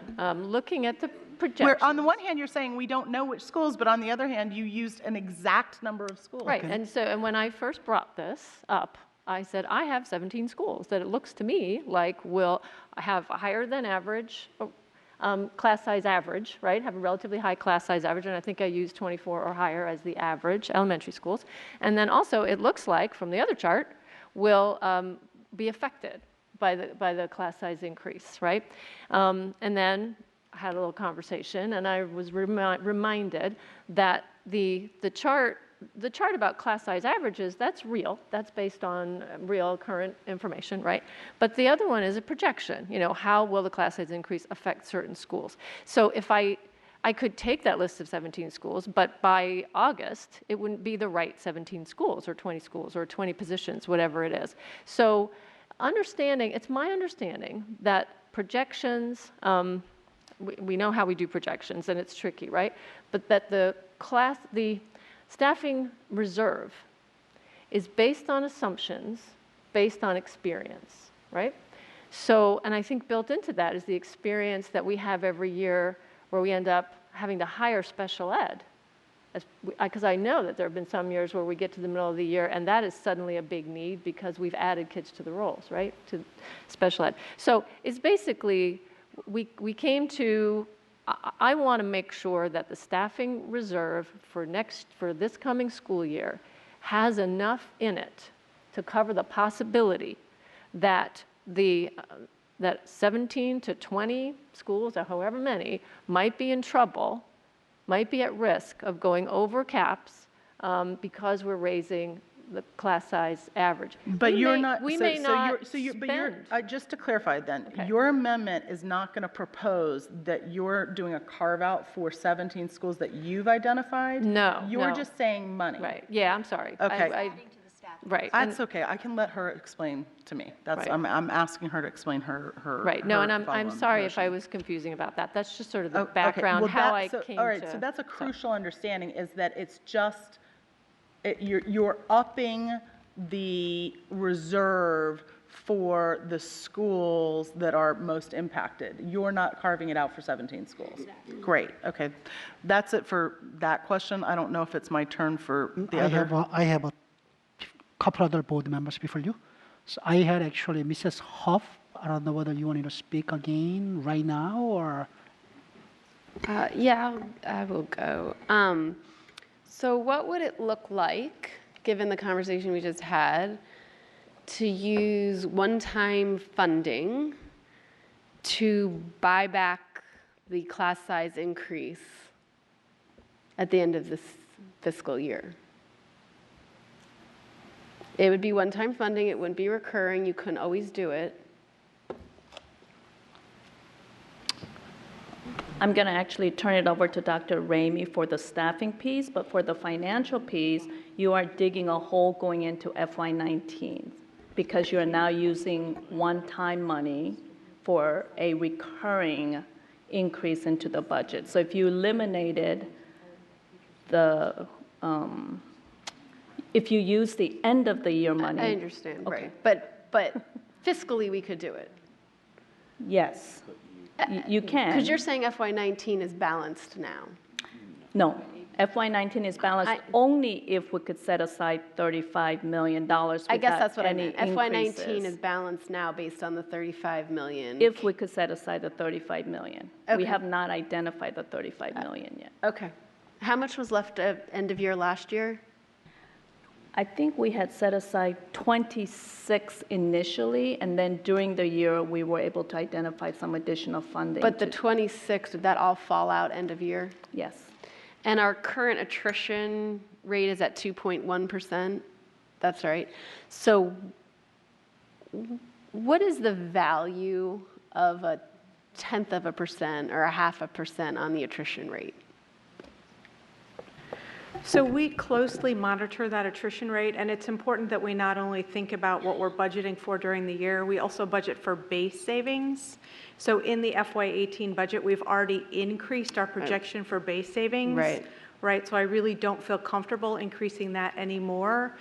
We have monitored all year long our experiences, and we always use that to help us inform and build the next year's budget. So with based this on year's- actual experience, we're doing 2.1%? So we're doing 2.1% for what we're budgeting for vacancy and turnover during the year. In our FY18 budget, we've also budgeted 26 million for base savings. So we've reduced our Per the base actual budget. experience. Correct. And So- that is an increase from the base savings that we used to build the FY17 budget. Okay, So so we've already made an increase. So just for information purposes, what is a percent of attrition worth, or a 1/10% or approximately? So our salary file is about $2 billion, right? So if we look at a percent there, probably 20 million. 20 million. Right, but we have already increased our base savings from 17 to 18 by about $7 million. Okay. And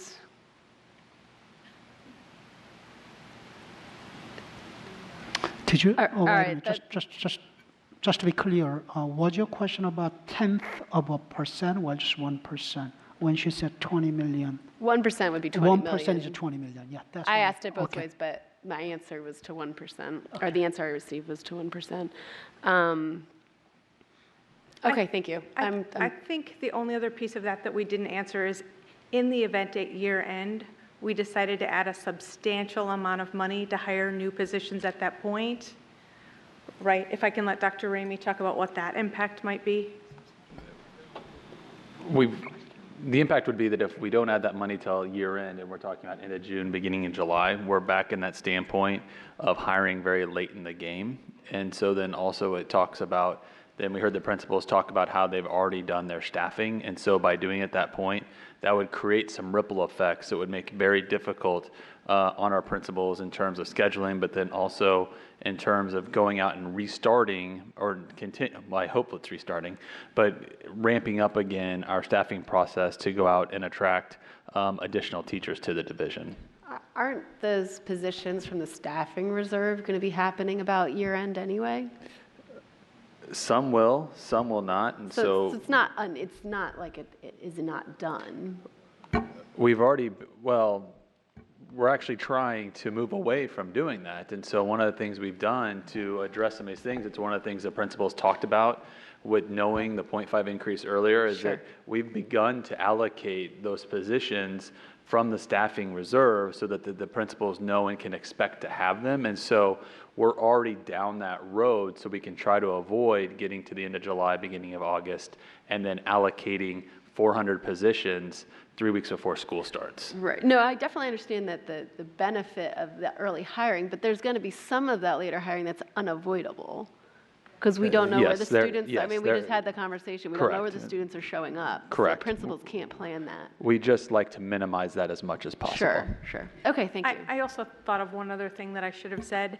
If we use one-time funding at year end to restore this class size increase, as we head into FY19, in addition to using that money from year end that we could have used for the beginning balance, we would also at that point then be facing a class size increase because we would have used one-time money. So we would either need to again identify more one-time money for the class size. Mr. Paris already said he's going to address it the next year. he's already buying them down, so don't worry. All right. Thank you. So Mrs. Huff is not worried about FY19. It sounds that way. I have a Mrs. McLeod. I'm sorry. On this one, I have Ms. Pelchik and Mr. Strauss to comment on our questions. Oh, thank you. I just wanted, I think, another question to clarify what we mean by FY19 being balanced with those $35 million.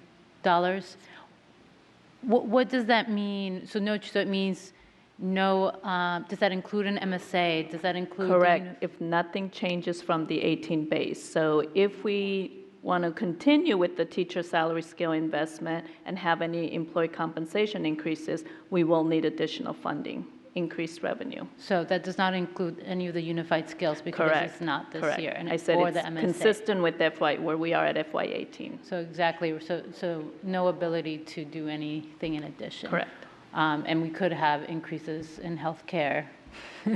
We have no idea.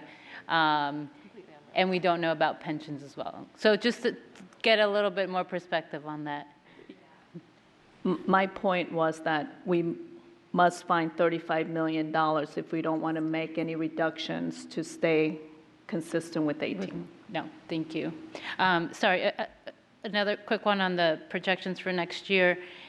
Based on, I guess, our past year's experiences, how much higher from our current projected enrollment for next year could we go, I guess, in the fall once we actually have, come September, could we, beyond the 2,000 some we're already considering, could we get up to 3,000? How high do you think we could get? Like, could there be an additional deficit? You mean the flexibility we have in staffing reserve to absorb the increase? Well, I guess, have we in the past been able to absorb the whole Yes, so increase? this year, we used, I believe, approximately 230 or 60 positions just due to enrollment changes based on the actuals versus projections. Okay, so you foresee this probably wouldn't be much higher than that. It could get as high. I hope not, but I could look at Mr. Plattenberg to see how accurate our projections are. But I think we're Okay. I believe our projections will. I know it's tricky, so I was just wondering from history. And then it changes so vastly. I try to explain that at a particular school, and then I think Dr. Locker tried to explain this at one of the last work sessions. Even if we have one additional student, a kindergarten student, that could trigger another teacher because of our formulas. But in other schools, 5 additional students wouldn't trigger another teacher. So it really depends on what our actual numbers and I'm are just in wondering, 'cause September. I know I have some teachers, especially at this school we were sitting, where they may see 50 new students over the course of a year, right? And so I don't know exactly how many positions that triggers, but I assume our projection generally in the past, I guess, 3 to 5 years has been pretty. This current year, we were I believe 900 students above projections. Okay. And we were able to absorb that through the staffing reserve. Okay, thank you. Was it 900? Okay, on this one, I have a Mrs. Strauss. Anybody else? Okay, Mrs. Strauss. Okay, thank you. I just briefly comment on the importance of our projections and staffing and using one-time money for only one-time uses and not digging a much larger hole in future budgets, because it's so much of what we do is not clearly predictable until it actually occurs. One of the things that is very difficult is if our projections for our salary file don't turn out. In other words, if either enrollment is larger and we use up our staffing reserve and then we go into the $8 million reserve, or if our salary lapse does not turn out to be accurate, it is very, very disturbing to schools to have to pull back or begin to slow down the budget once the school year starts. It has happened in the past. It is extremely destabilizing. So that our projections, it's obviously important that we are as close to all of our projections as possible, but particularly for people, because that is the major expense. So watching year end, watching the salary file, watching salary lapse, vacancy rate, and student enrollment, because those are the biggest numbers. May I just give a point of clarification since you're responding to Ms. Hines' follow motion was also for use of year-end money for one-time use, is that correct? But it is for the staffing reserve, Okay. and if it isn't needed, it's returned. Okay. And what it covers us. I just wanted to clarify. No, Thank that's right. No, it is one-time money for a one-time need.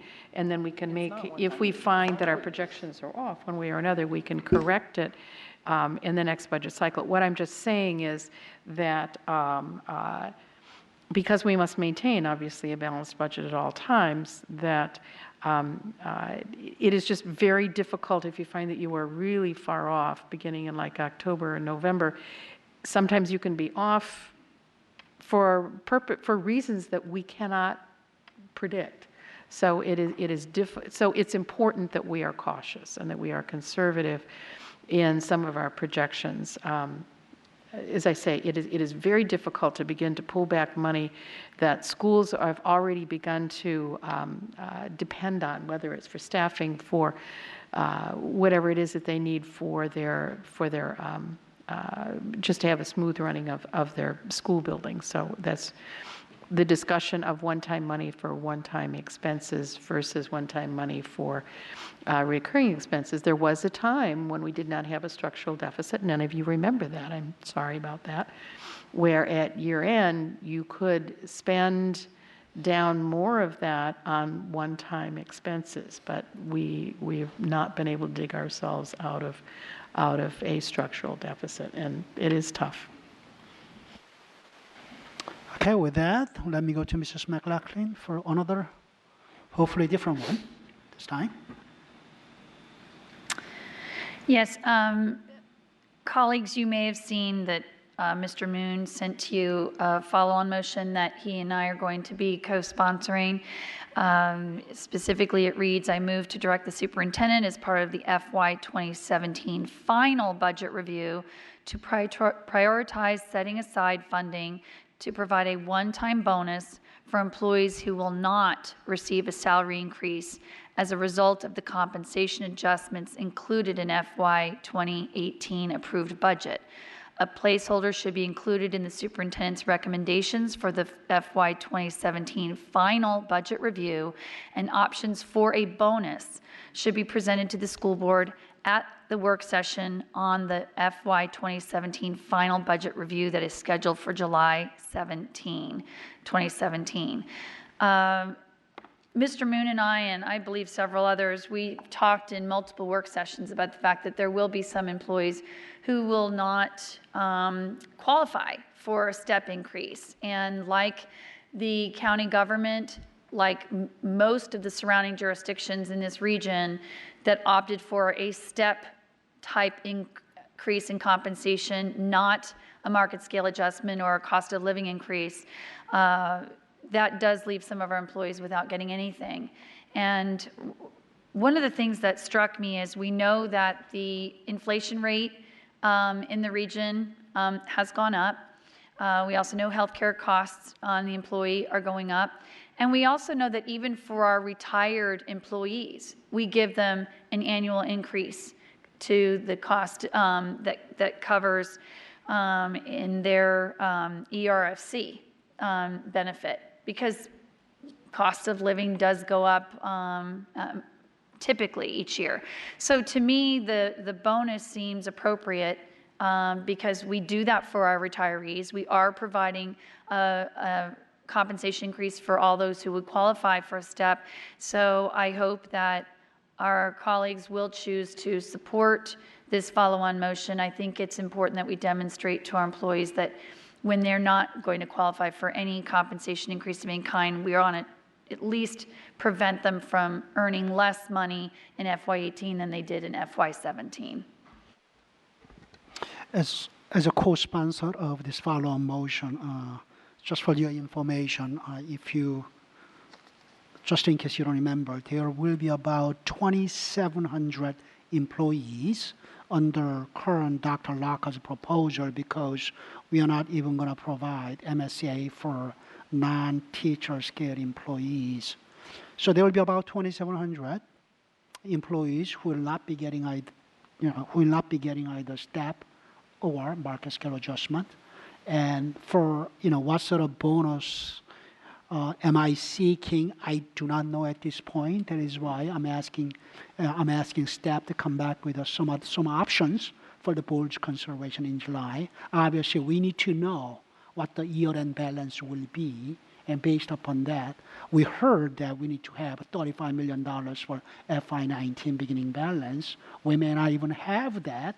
That doesn't mean we cannot consider using some of the year-end surplus money, but we have to see what the year-end surplus will be. That is why I'm asking them to come up with some options for the board to consider.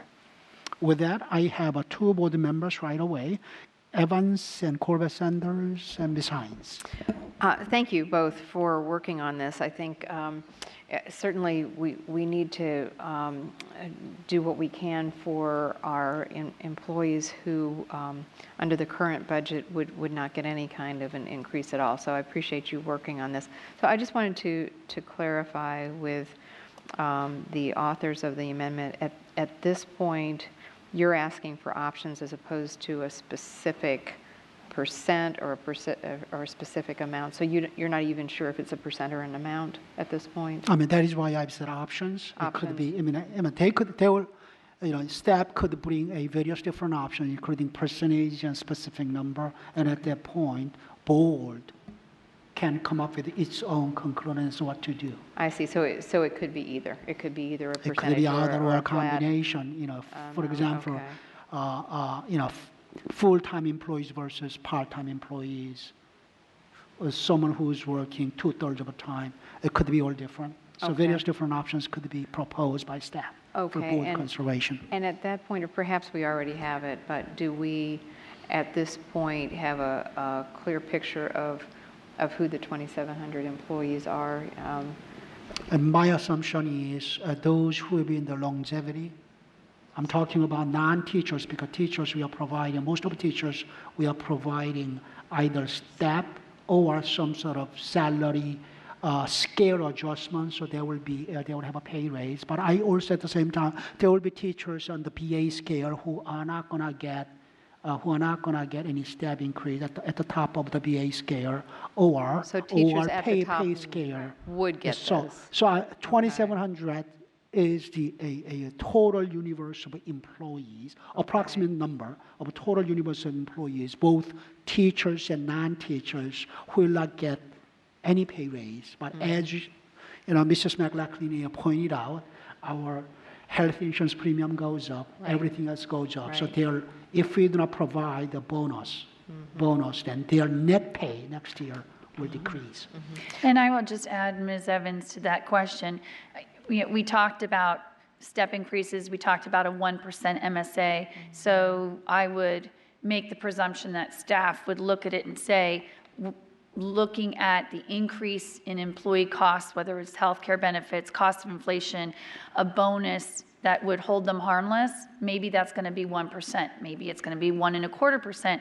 That's for staff then to help devise their plan. I think for the board's follow-on motion, the goal of Mr. Moon and I is that to help communicate to staff the expectation that we'd like to hold our employees harmless who aren't qualifying for STEP. Okay, well, that's certainly a worthy goal, and I can certainly support this and support it enthusiastically. When the time comes, assuming that this is approved, I would like to have a clear picture of who we will be affecting, but certainly holding our employees harmless or providing something for all of our employees will be an important step. Could the staff consider that as a budget question if you have not already provided information regarding who those potential 2,700 employees might be?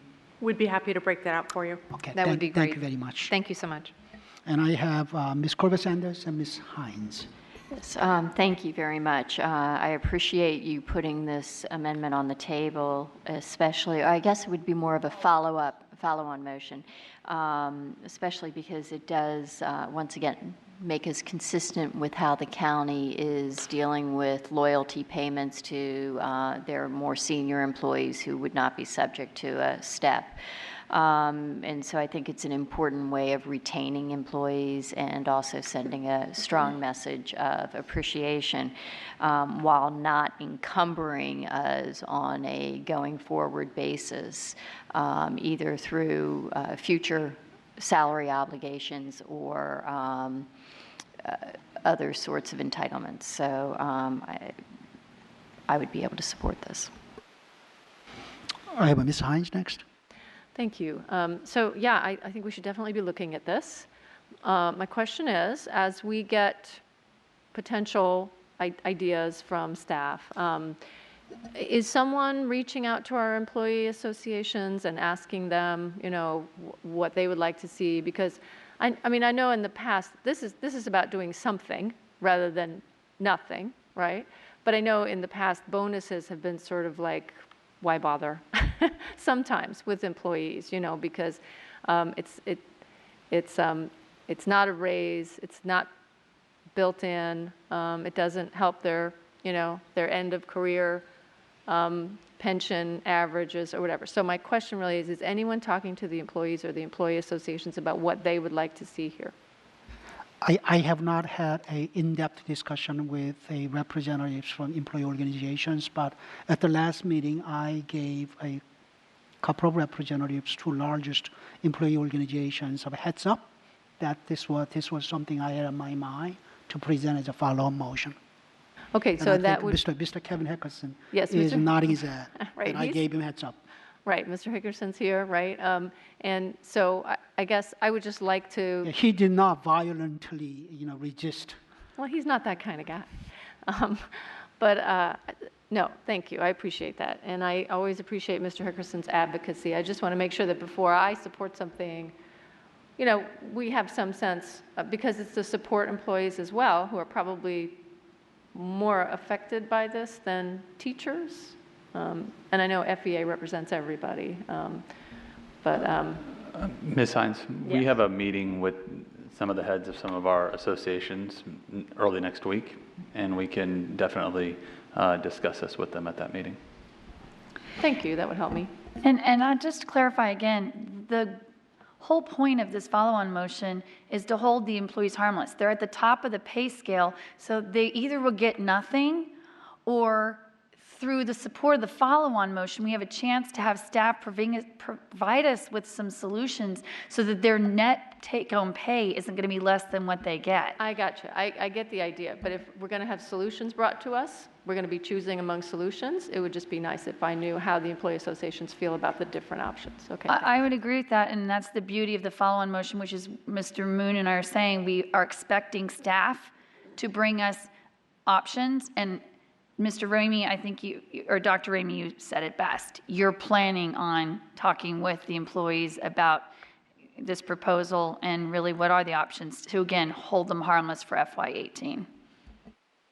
Okay, anybody else on this before I go to Mrs. Schultz? Mrs. Schultz has been... I just have a quick question. So are we doing a round robin where everybody brings one amendment at a time? So if there's anything else we want our colleagues to think about, we just keep getting on the list with you? Correct. Okay, Correct. excellent. Thank you, Mrs. Schultz. So I have a clarification. I didn't want to take up the principal's time while they were here, but one of them brought it up. There is no plan, and here, I haven't seen it, but I don't know how sometimes things are expressed.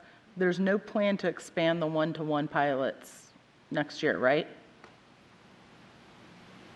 Can somebody say that affirmatively? Some of the Can you grants, say it for the court reporter, please? some of the e-backpack schools have grants that have continuing follow-on monies that will be coming in. Right, but we I don't know what that means in lay terms. Can you talk to like? Some of them have grants that have more laptops coming in for some of the e-backpack schools. But the grants are not included in here. It's not part of so the operating budget, it's grants. To answer your question, no, there is no We're money. not adding any more new one-to-one schools. No, that is correct. Okay, that was question one. Question two was on the issue that Ms. McLaughlin raised earlier on the issue of substitutes. And I know we're at like 105 something questions, budget questions and responses, but is there a simple number that if we wanted to increase the substitute monies either discretely for retirees or in a more broad sense, is there a figure that we could be given? Yes, we provided that.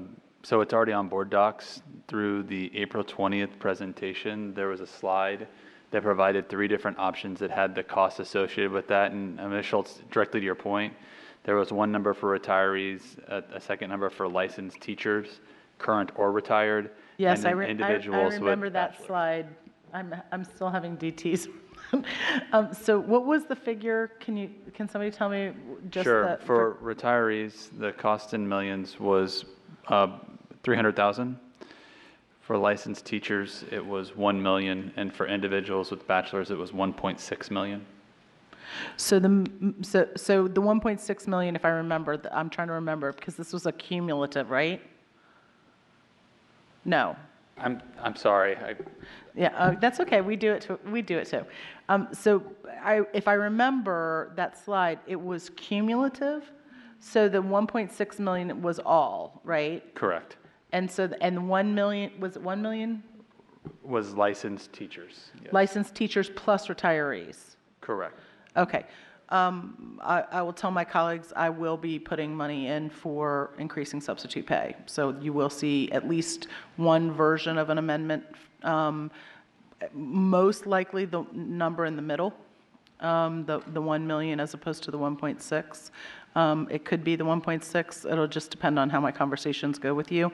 And I will offer you a cafeteria menu of options so that we seem to get to the one that is most predominantly likely to get some support.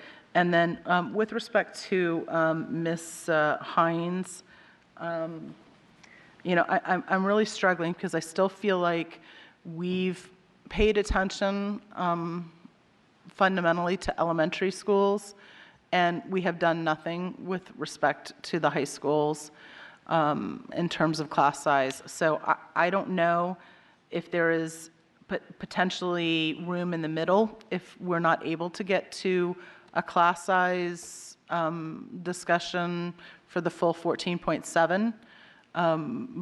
I can imagine entertaining a cafeteria version menu that includes a quarter size and that holds aside the difference to protect larger class sizes in high school. I really do think we have some very serious problems that are outside the four core. I have high school teachers who have told me that they have 34, 36. Often, some of the students in the class have physical disabilities. So even navigating in the classroom, the physical space alone is difficult. And I can't imagine trying to do some higher level work or target language acquisition with 34, 36 bodies in the room. So those are some of the things I'll be discussing with you. Thank you, Mr. Church. I have a Mrs. McLaughlin on Mr. Church. So, Ms. Schultz, as I mentioned earlier tonight, I'm very passionate about addressing the substitute teacher pay problem. I would be most inclined to look at the 1.6 because, frankly, if you have a bachelor's degree, we're wanting to get quality substitutes in there, and so I don't disagree. I'm yeah. just looking for right. No, I where understand we're going to that. get. So I guess what I'm trying to say is because it's something I've been really, really advocating for in the last year, I would enjoy talking to you about co-sponsoring something because I feel strongly about making sure that gets done and we don't need to duplicate each other's amendments on that one. And then I really loved your suggestion about the class size. It started at 1, we brought it down to half. Let's face it, everybody, children don't come in quarter sizes. So the bottom line is we've used it as a budget fix. So there's nothing that doesn't say if we can't find 14.7 million, but maybe we find 7 through other options, and now the class size increase, we really have tightened the negative impact. And so I look forward to talking to you more offline because I'd love to do the 1% MSA for teachers, that's 14 million, and get rid of the class size. I'll go 29 million with you if you want to. I'm definitely not going on an MSA when no one in the region's doing it and the county's not doing it, but we. Okay, I mean, as a budget committee vice chair, I welcome any and all amendments so long as they are balanced. If you want to put more expenditure, find source of income. So that's what I'm looking for. And share your amendments with your colleagues as soon as you can so that everybody could give some thought before they make their decisions. With that, I am going to go to Ms. Evans to be followed by Mrs. McLaughlin. Okay, thank you, Mr. Moon.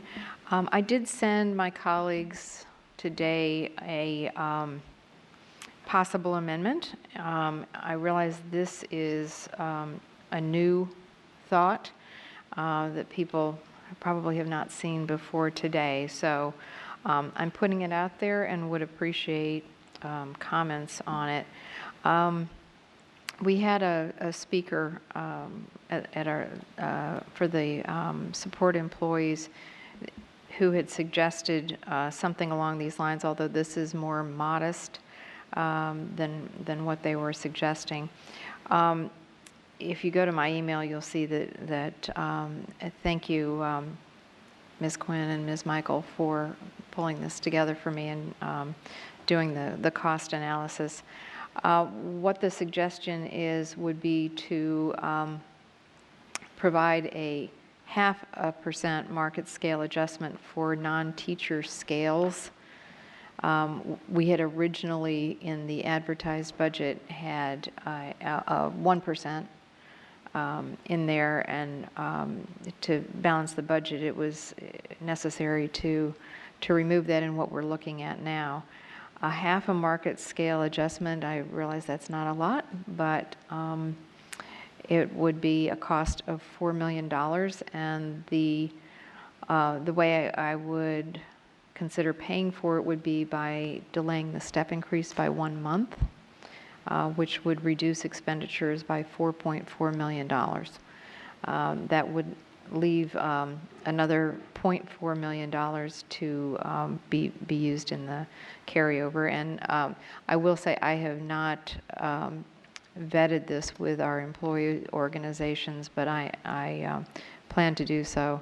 I'm putting it out there today to see if there's any. I was concerned about having a group of employees who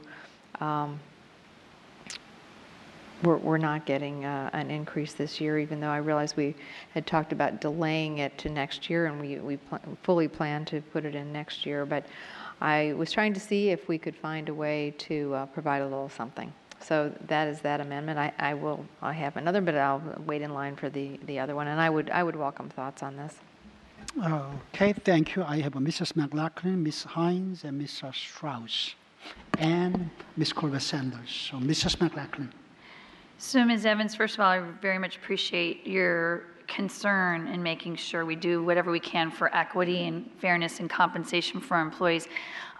I will just be honest, when I read your wording, I wasn't sure if we're confusing terminology, because as I understand it, and I'm going to look to Ms. Quinn and Ms. Michael, that when we talk about non-teacher scale, at one point we had said, okay, we are infusing money into our teacher scales to make sure their salaries are competitive in the market. Then we had non-teacher scale infusion of funding. The superintendent then recommended, I know I was looking at about 7 million or whatever that number originally was, but we haven't done enough analysis yet on all those non-teacher scales, so we're going to take that off the table. We voted to do things for, I think, our instructional assistants, our parent liaisons, and our couple of other positions I don't have the alphabet soup on. But anyway, so it was a more modest non-teacher scale investment of funding. And I think the $4 million that you're wanting to bring back into the budget was for their salary scale enhancement, which is different from a market scale adjustment. And so these people that you're saying who aren't getting their salary scale infusion, they are still getting some step. I mean, it's not that they're not going to get a step, it's just we're not doing a salary scale infusion to them. So could you clarify that, Ms. Quinn and Ms. Michael? And just one last part to it. You use language of a market scale adjustment, but the non-salary scale enhancement is a totally different thing from a market scale adjustment. The market scale adjustment is like a 1% COLA, which Mr. Moon and I are talking about for those who don't qualify for a step at all. So technically, if we vote next week, people will either be getting a step increase or they'll get a future dedication of the board that we're going to try and find some sort of bonus for those who don't get the step. That would then cover the 100% of employees. Right, and basically I was trying to go maybe halfway to where we wanted to go, but did you want to clarify where we are in the salary scale, and if the terminology needs to be changed from market scale adjustment for to something else? Sure. So originally, when we look back to what we had in our advertised budget, we had the teacher scale enhancement. We also had the implementation of the non-teacher scales. We originally had a $7 million placeholder there. And then because those non-teacher salary scales were built without taking into account any market movement, they were all developed off the FY16 market data that we had also originally included a 1% market scale adjustment to apply to those non-teacher scales. So in this case, this amendment is really by delaying step increases for 1 month, just like we have an enhancement to the teacher scale, you would also improve your non-teacher scales by applying 0.5% of a market scale adjustment to those scales. The current scales. The implementation of the new scales, per the recommendations that we presented to the board, were deferred to FY19. But it would improve the scales overall by that 0.5% of a market scale adjustment, and that would apply to the current scales. But so the wording is correct the way it is, because it's just a 0.5% to the current scales. Correct. So, Ms. Quinn and Ms. Michael, I thought the whole point of why Dr. Lockhart removed that from his recommended changes to the budget was because you guys were going to be doing some more analysis. You didn't find that it was time sensitive. And when we are struggling to find $4 million anywhere in this budget for things like class size, I took it as a board member that you were making a recommendation saying we're not leaving employees with nothing, that even though we're not infusing their scale, they're still qualifying for steps within their position, so they're still all going to experience raises, correct? Yes, while I agree that all employees that are eligible for a step will experience a step, we heard testimony at the public hearings this week from Dave Swan, who's the head of the Support Employee Association, and he, as part of his testimony, I believe was saying that as we're making enhancements and improving that teacher salary scale, that he encouraged the board to consider improving the scales for the non-teacher scales as well as the step increase. So they would have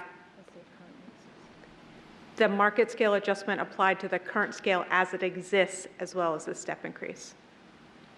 So the problem we have is that now, if we were to consider Ms. Evans' potential amendment, is that we didn't have staff recommend to us that this is essential in order for us to make sure that our non-teacher positions are competitive within the market, that there was going to be more analysis done to make sure we do this accurately and effectively. And so I'm a little nervous while I understand Ms. Evans' well-intentions, I don't understand how this serves us given the challenge we have in our budget.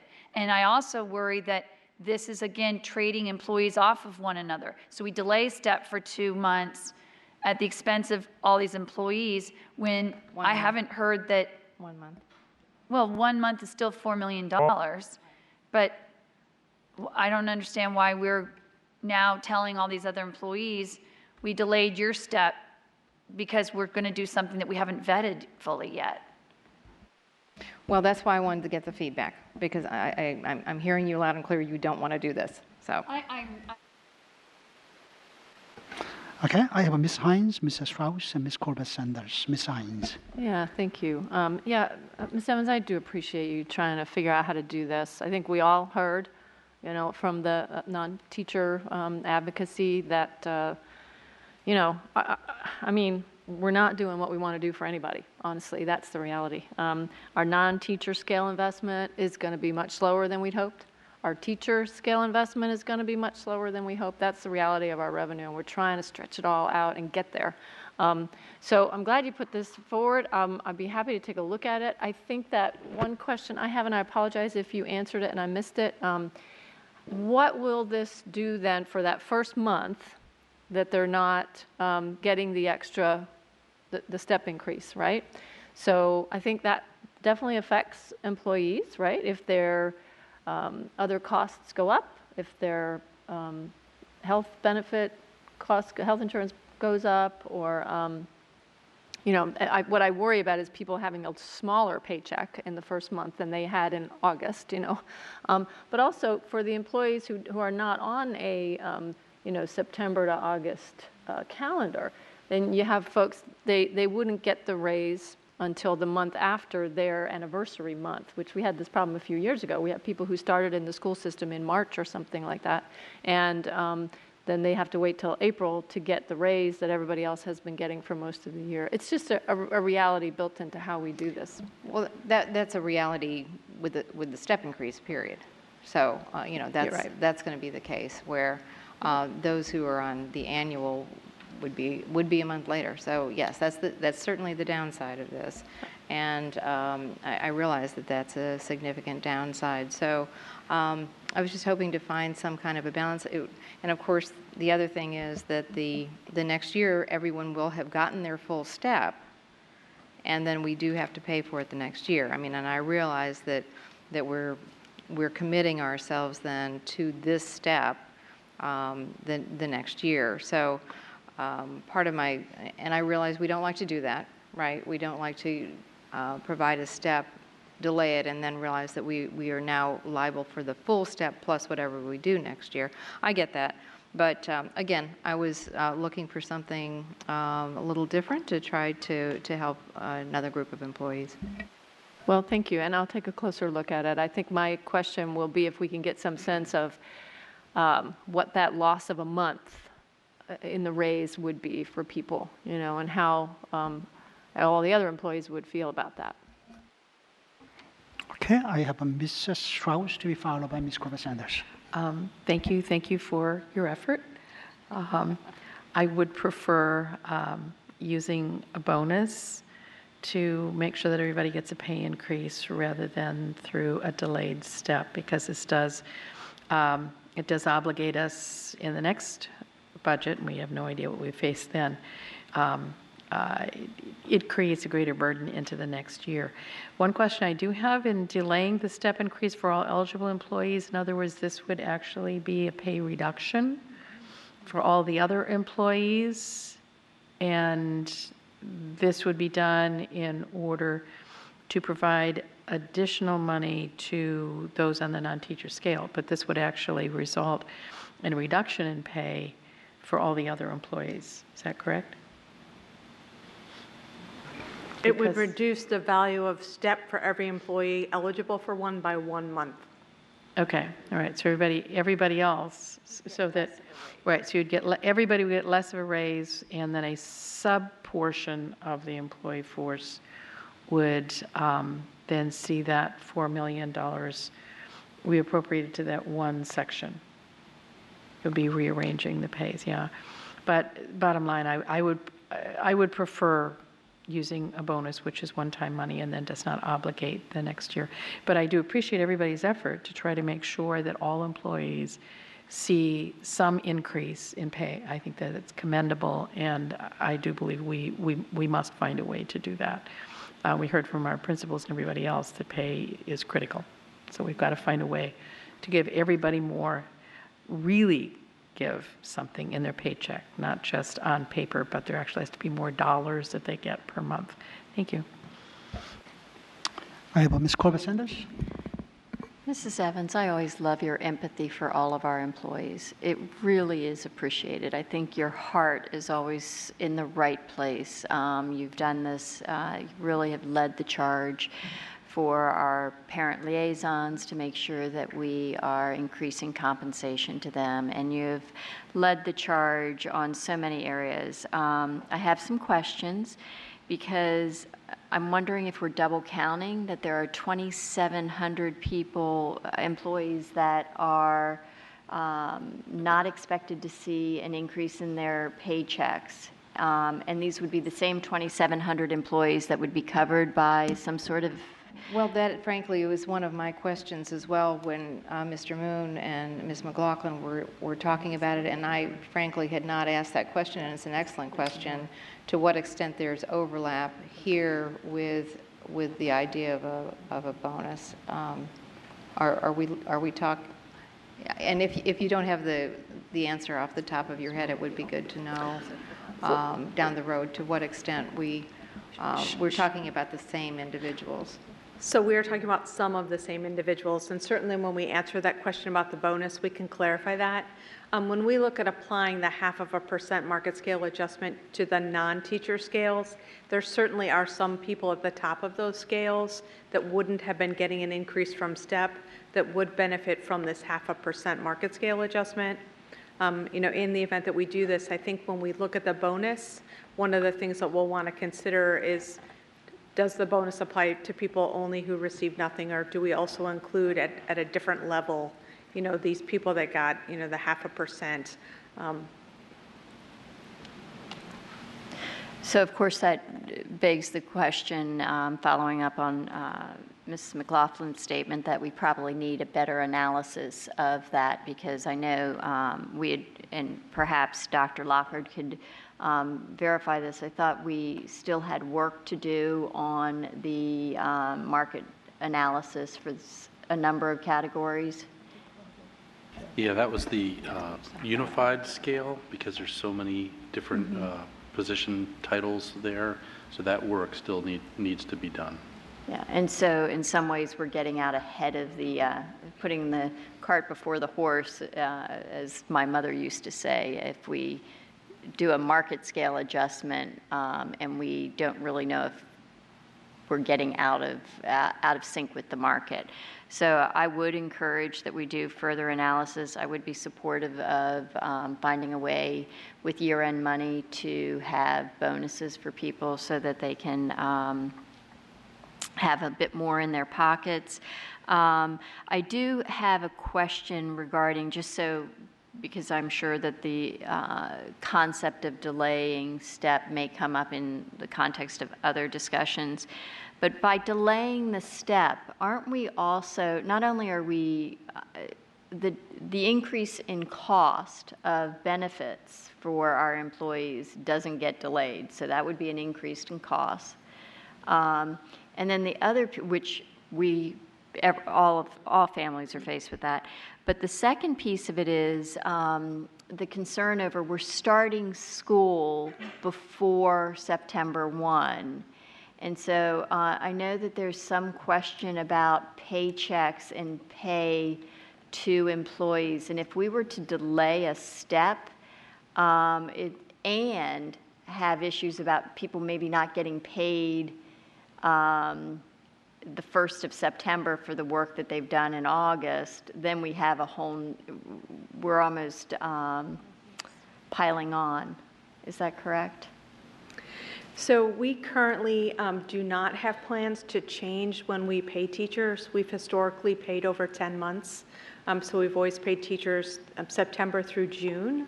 So next year, even though we will report back to work a week earlier, we'll continue on that same time frame.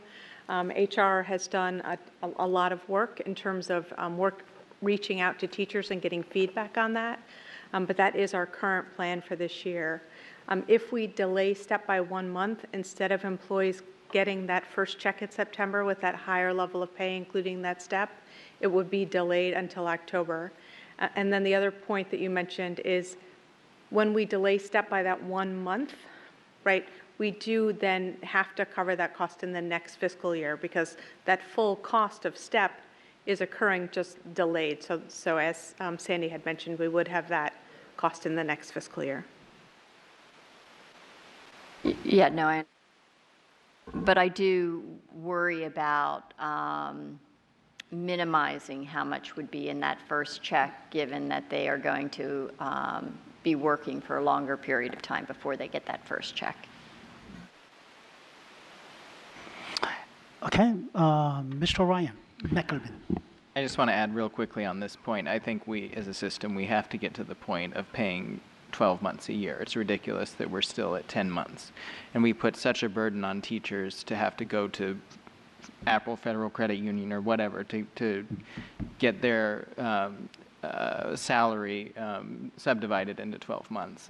I think I don't understand why it's so difficult. I think that deserves a discussion at another time, but thank you. Thanks for bringing that up. I'd welcome that conversation too. Okay, I didn't mean to encourage further discussion tonight, but Ms. Evans. So I appreciate the conversation and the thoughtfulness about this idea. Just for the record, I was actually looking at a way to try to increase the salary enhancement on the teacher scale initially to see if we couldn't go from our 5-year to the 4-year, and the math just wasn't working on that. I would still love to find a way to increase, go back from a 5-year plan to a 4-year plan, because I do think that our priority is getting the teacher salary scales up to where we know they need to be. So with that, I appreciate the feedback, and particularly some of the items here that I hadn't completely thought through. So I will go back to the drawing board and appreciate it. Ms. Evans, just to be fair with you, as you go back to the drawing board to think about this, that as currently being considered by you, that motion you're thinking of proposing, I will not be able to support for basically a couple of reasons. That additional $4 million that will go into the base for FY19. FY19 is not going to be an easy budget year either, so that might exacerbate a budget gap we will have to meet in FY19. And probably equally importantly is the fact that large majority of $4.4 million will be coming out of our teachers' pockets. That 1 month of a delay of a step, as you know, that we have 25,000 employees, and about 15,000 or 25,000 employees are teachers. If you delay their step by a month, based upon brief conversation I had with the budget staff earlier today, probably somewhere around $2.7 to $2.8 million out of that $4.4 million is from teachers' pay, to pay for non-teachers, give them 0.5% MSA. So in that regard, as we were extending the period of time that from initially 3 years to 4 years, and 4 years to 5 years, to bring our teacher scale to the market, that we are even taking more money out of teachers' pocket. That is another reason why I am very, very reluctant to support the motion as crafted. With that, I think I have Mr. Church. Just, Mr. Moon, I mean, I don't know if we can, let's cut to the chase. I mean, could we take a vote here about whether or not we're interested in entertaining this so that we can save Ms. I don't Evans? think it's necessary, Mrs. Schultz. Okay. Okay, with that, I think I have Mrs. McLaughlin, as you have another proposal for our consideration. Yes, I was sort of hoping Ms. Huff could be here just because both she and I sort of brought this issue up a couple times in our work sessions, and it had to do with the athletic fee.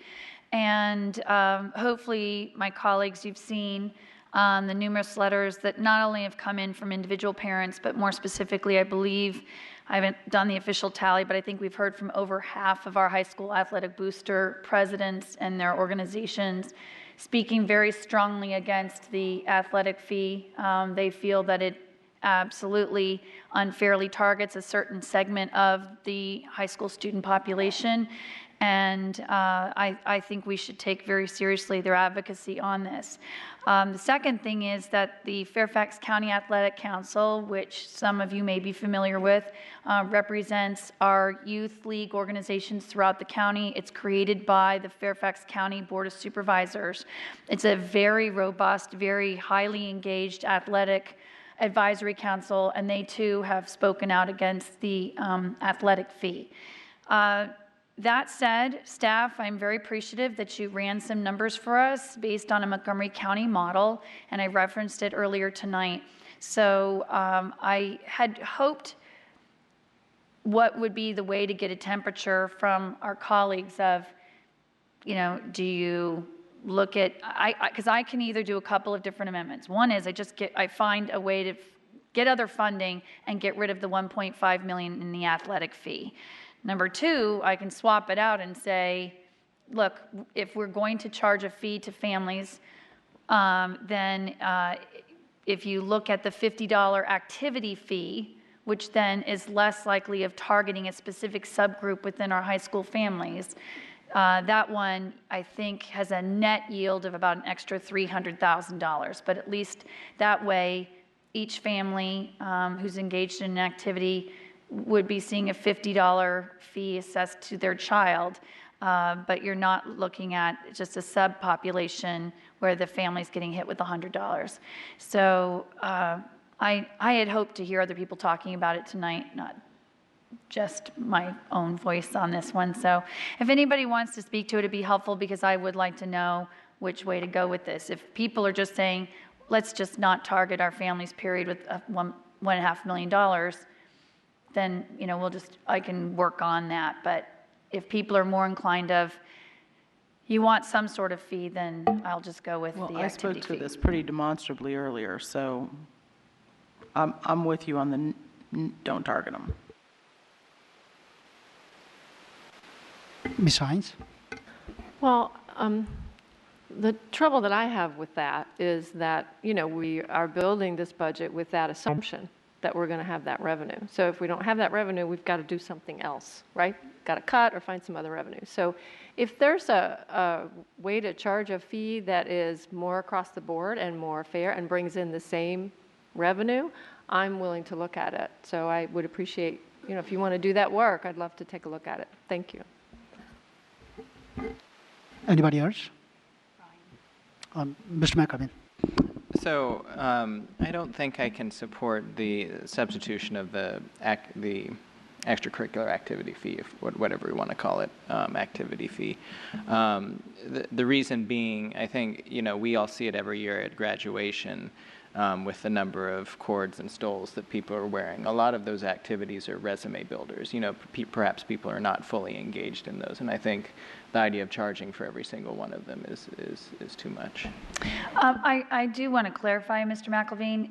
It's not that they would be charged $50 when they're in the National Honor Society, and then they're getting charged $50 to be in the Math Honor Society. It's a $50 activity fee, and I thought it was for our major activities.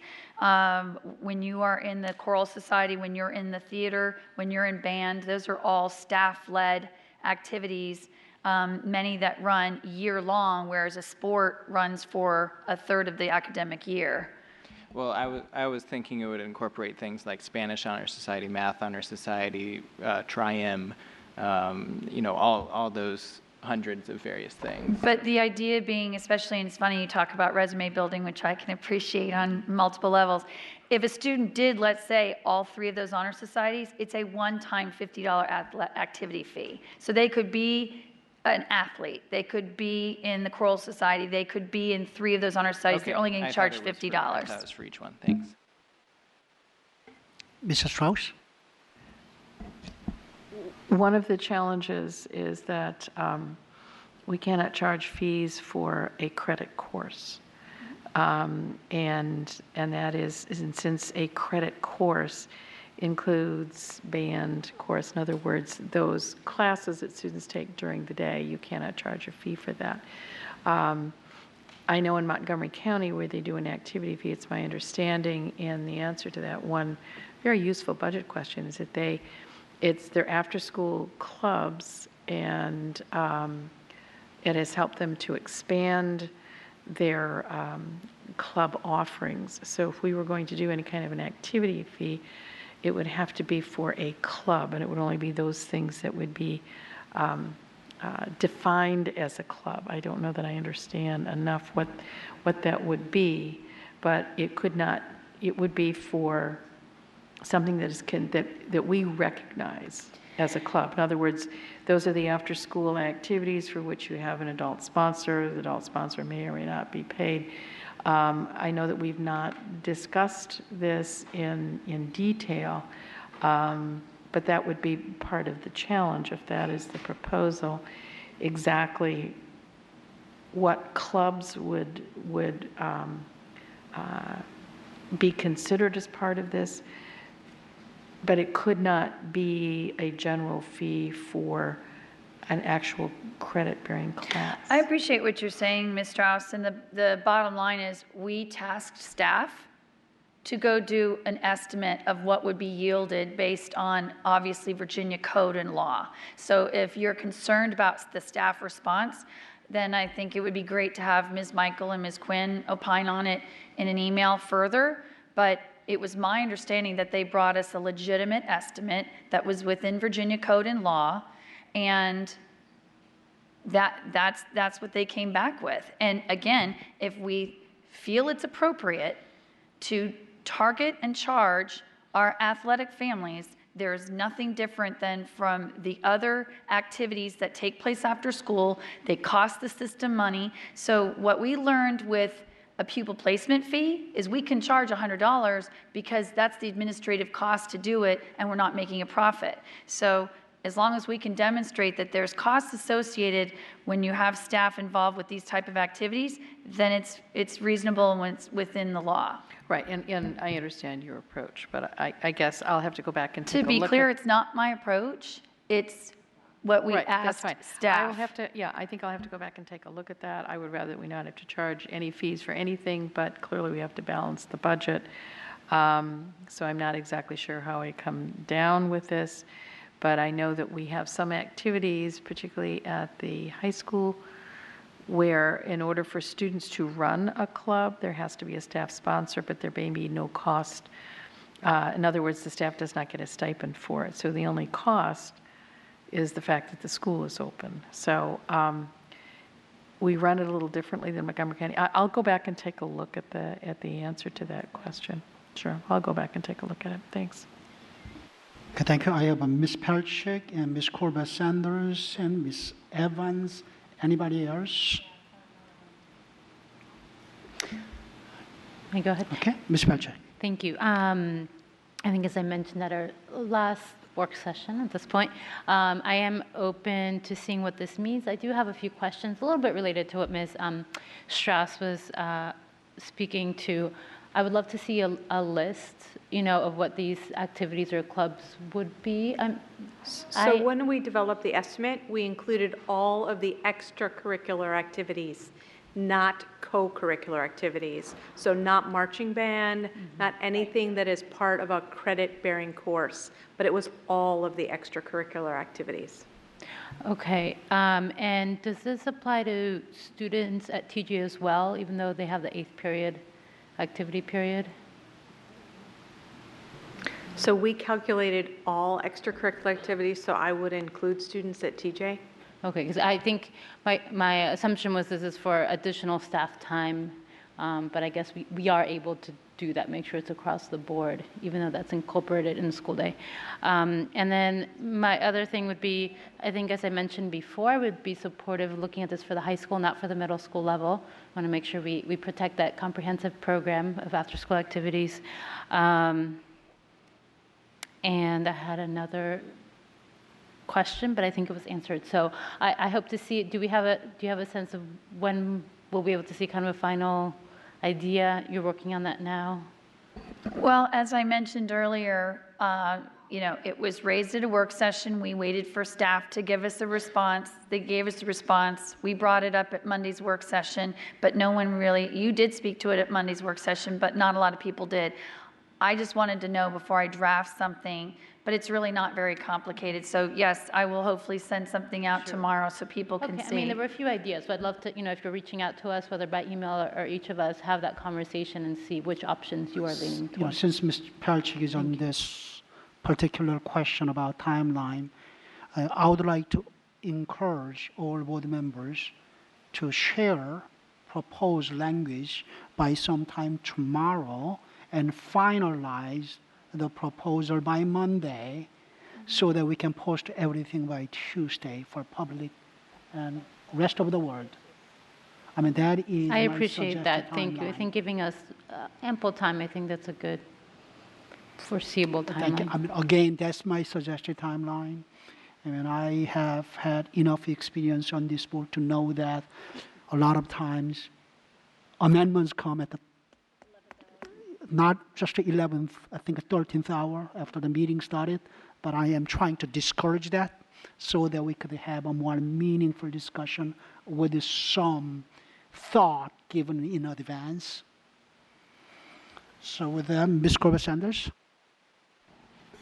Thank you, Ms. McLaughlin, for trying to find a balanced middle ground on the fees. I know that you are thinking out of the box, and that's really appreciated. I actually have questions for staff because with any kind of fees, and one of the things that we have consistently heard back from the athletic associations has been, oh, we contribute so much, and the school system only contributes, I think, less than 2% of the total cost of the athletic programs. And so there's two things. One, is that an accurate representation when you build in the cost of all of the staff and everything else? And if not, what is the estimated cost? But the other piece of it is, if we're looking at fees, is there, and this would be a fee for the athletic organizations first option, which would be $100 per year, no matter how many sports, similar to your proposal, Ms. McLaughlin, which would be $50 a year, no matter how many extracurriculars you're involved in. And if you're involved in extracurriculars plus co-curriculars, you would still pay the extracurricular in addition to the co-curricular fees that you're already paying for band, correct? I guess I'm really finding it curious. how I'm I'm just considered asking. the keeper of all knowledge. We basically asked for a budget estimate if you went with an activity fee. So I would really welcome any board member who has questions about this, ask the staff. They prepared it. All I did was say, if you got a Montgomery County model that charges an activity fee, what is that? So I'm not trying to put you on the spot. I actually am very appreciative of you putting this on the table. I'm just trying to understand if I'm evaluating the two different things. So is the concept that if somebody is involved in a co-curricular where they're already paying fees and they're involved in National Honor Society or any other, they would also pay a separate fee for all the other activities? Correct. Okay. That's very helpful, thank you. The second piece is there a mechanism where we can show through our fiscal transparency that any fees collected, if we were to introduce a $100 a year athletic fee per athlete, then that would be, we would have a transparent mechanism where we could show where that money went into the athletic programs? So as we currently proposed it, the recommendation is one athletic fee per student per year, regardless of how many sports they participate in. When we look at our expenditures for athletics in terms of the support we provide in terms of, the DSA, the coaches that do coaching, the athletic trainers, we're certainly spending significantly more than that fee would generate. So that funding would be used to offset the cost of those athletic programs that we have. And we could find a way of being transparent in that? I certainly think so. Okay, because I think the more transparency of how we show funding, the gazintas and the gazaltas is always helpful. I think that either proposal is interesting to think about. Ideally, we wouldn't have any fees on students, and if we could find a place to find $1.6 million elsewhere, that would be my top proposal.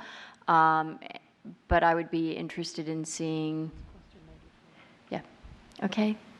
Thank you very much. And once again, I always appreciate all you guys do for this. Sure. To help unmuddle or undo the spaghetti.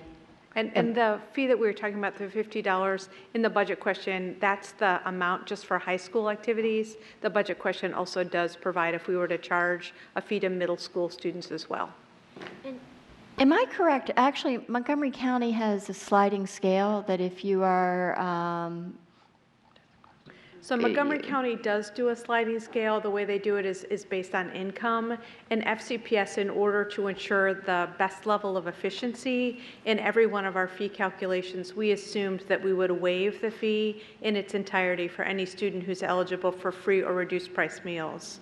And as part of our standard policy, when students apply, we ask their parents to consent to allow us to be able to check that information for fees. So we would follow that same policy if any new fees are implemented in FY18. I appreciate that. I do continue to have a bit of angst on the impact for our families that are not on FRM, but may be feeling the very tight economic climate in which we live and could have multiple children, so multiple fees. But that's just my constant worry in life.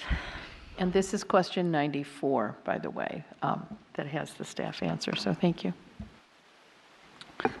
Are you done, Ms. Corpus-Sanders? I have Ms. Evans, Ms. I have a clarified question on hers. On hers? On hers, yes. Could you wait until maybe No. other board members already on the list? Are they speaking on hers? We are on hers. So I have Ms. Evans, Ms. Hines, and Mr. Church. Thank you. The athletic fees and the AP and IB fees both give me great heartburn. I really do not like these fees at all. We did them a few years ago when we were in terrible budget shape, and we worked very hard to get rid of them. I do worry about the impact on our neediest kids, and I realize everyone needs to understand that Those who qualify for free and reduced meals are exempted, but we still have plenty of students for whom this will be difficult. So I am very concerned about these fees, so I would love to find a way to simply eliminate them. Ms. McLaughlin, I too appreciate you looking for alternatives that might be a little more affordable and spread out. One of my concerns about these fees is that they all seem to hit on high school families. There are very few that are more across the board, and I realize that we have constraints on that. So I do appreciate you trying to spread the pain around a little more. Having said that, one of my concerns about going to an activities fee would be it will get to a point where it's the administration piece of it would be so cumbersome, collecting $30, $50 from a lot of people and trying to figure out, how many owe it and for what activities.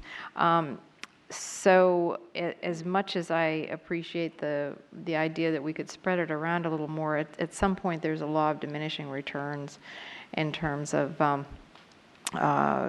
whether it even makes sense to collect a fee like this across the board for a variety of activities. And it could add up. It could add up to even more for some families. So anyway, I would love to find a way to eliminate them entirely. Is for me the bottom line.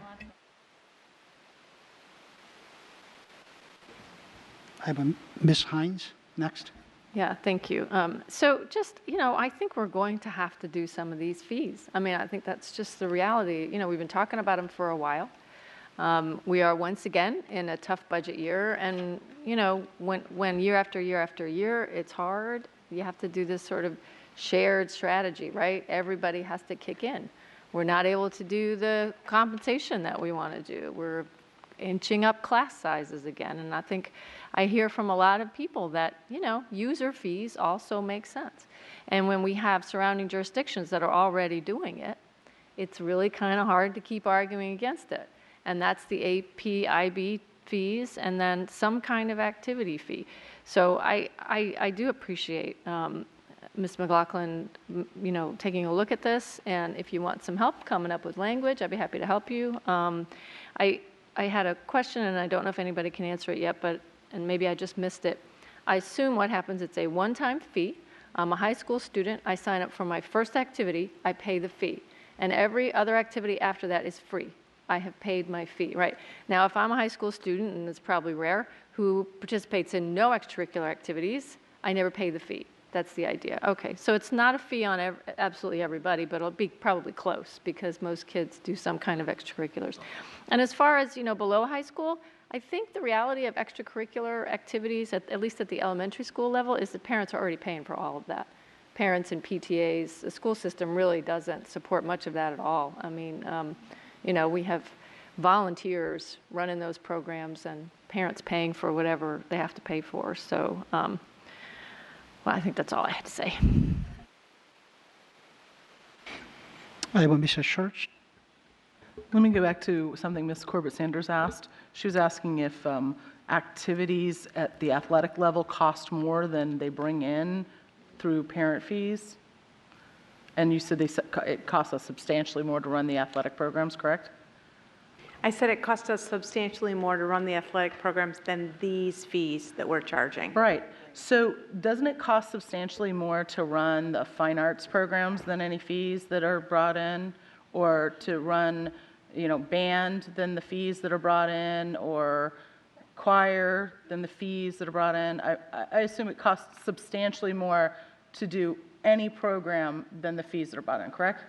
Correct. And Great. for any Great. I'm glad we've clarified that running band costs more than the fees that come, and running fine arts costs more, and choral costs more, and plays cost more. So again, we're back to the notion that we've hand-selected one group of our students through these fees to put a fee on, and not other students. And that's the problem that I have. So I'm back to Ms. McLaughlin is absolutely correct that we've singled out athletes and athletes' parents as the budget closers for our budget, and it's untenable.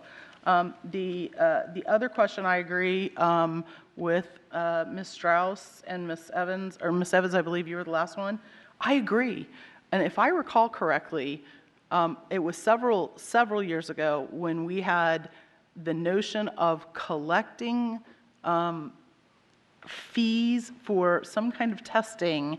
And once we started asking how much the administration of the collection of those fees was, it cost us more to collect the fees than the fees were coming in. And so I agree. So let's stop with feeing people, because guess what? It takes people to collect fees and to track fees and determine whether fees are paid. And those people are bodies, and those bodies are people that we're not giving raises to. So let's not do fees. Let's get teachers who are not teaching back in the classroom, and stop closing on the margins, and get our work strategically back to not levying fees, but putting money back in the classroom.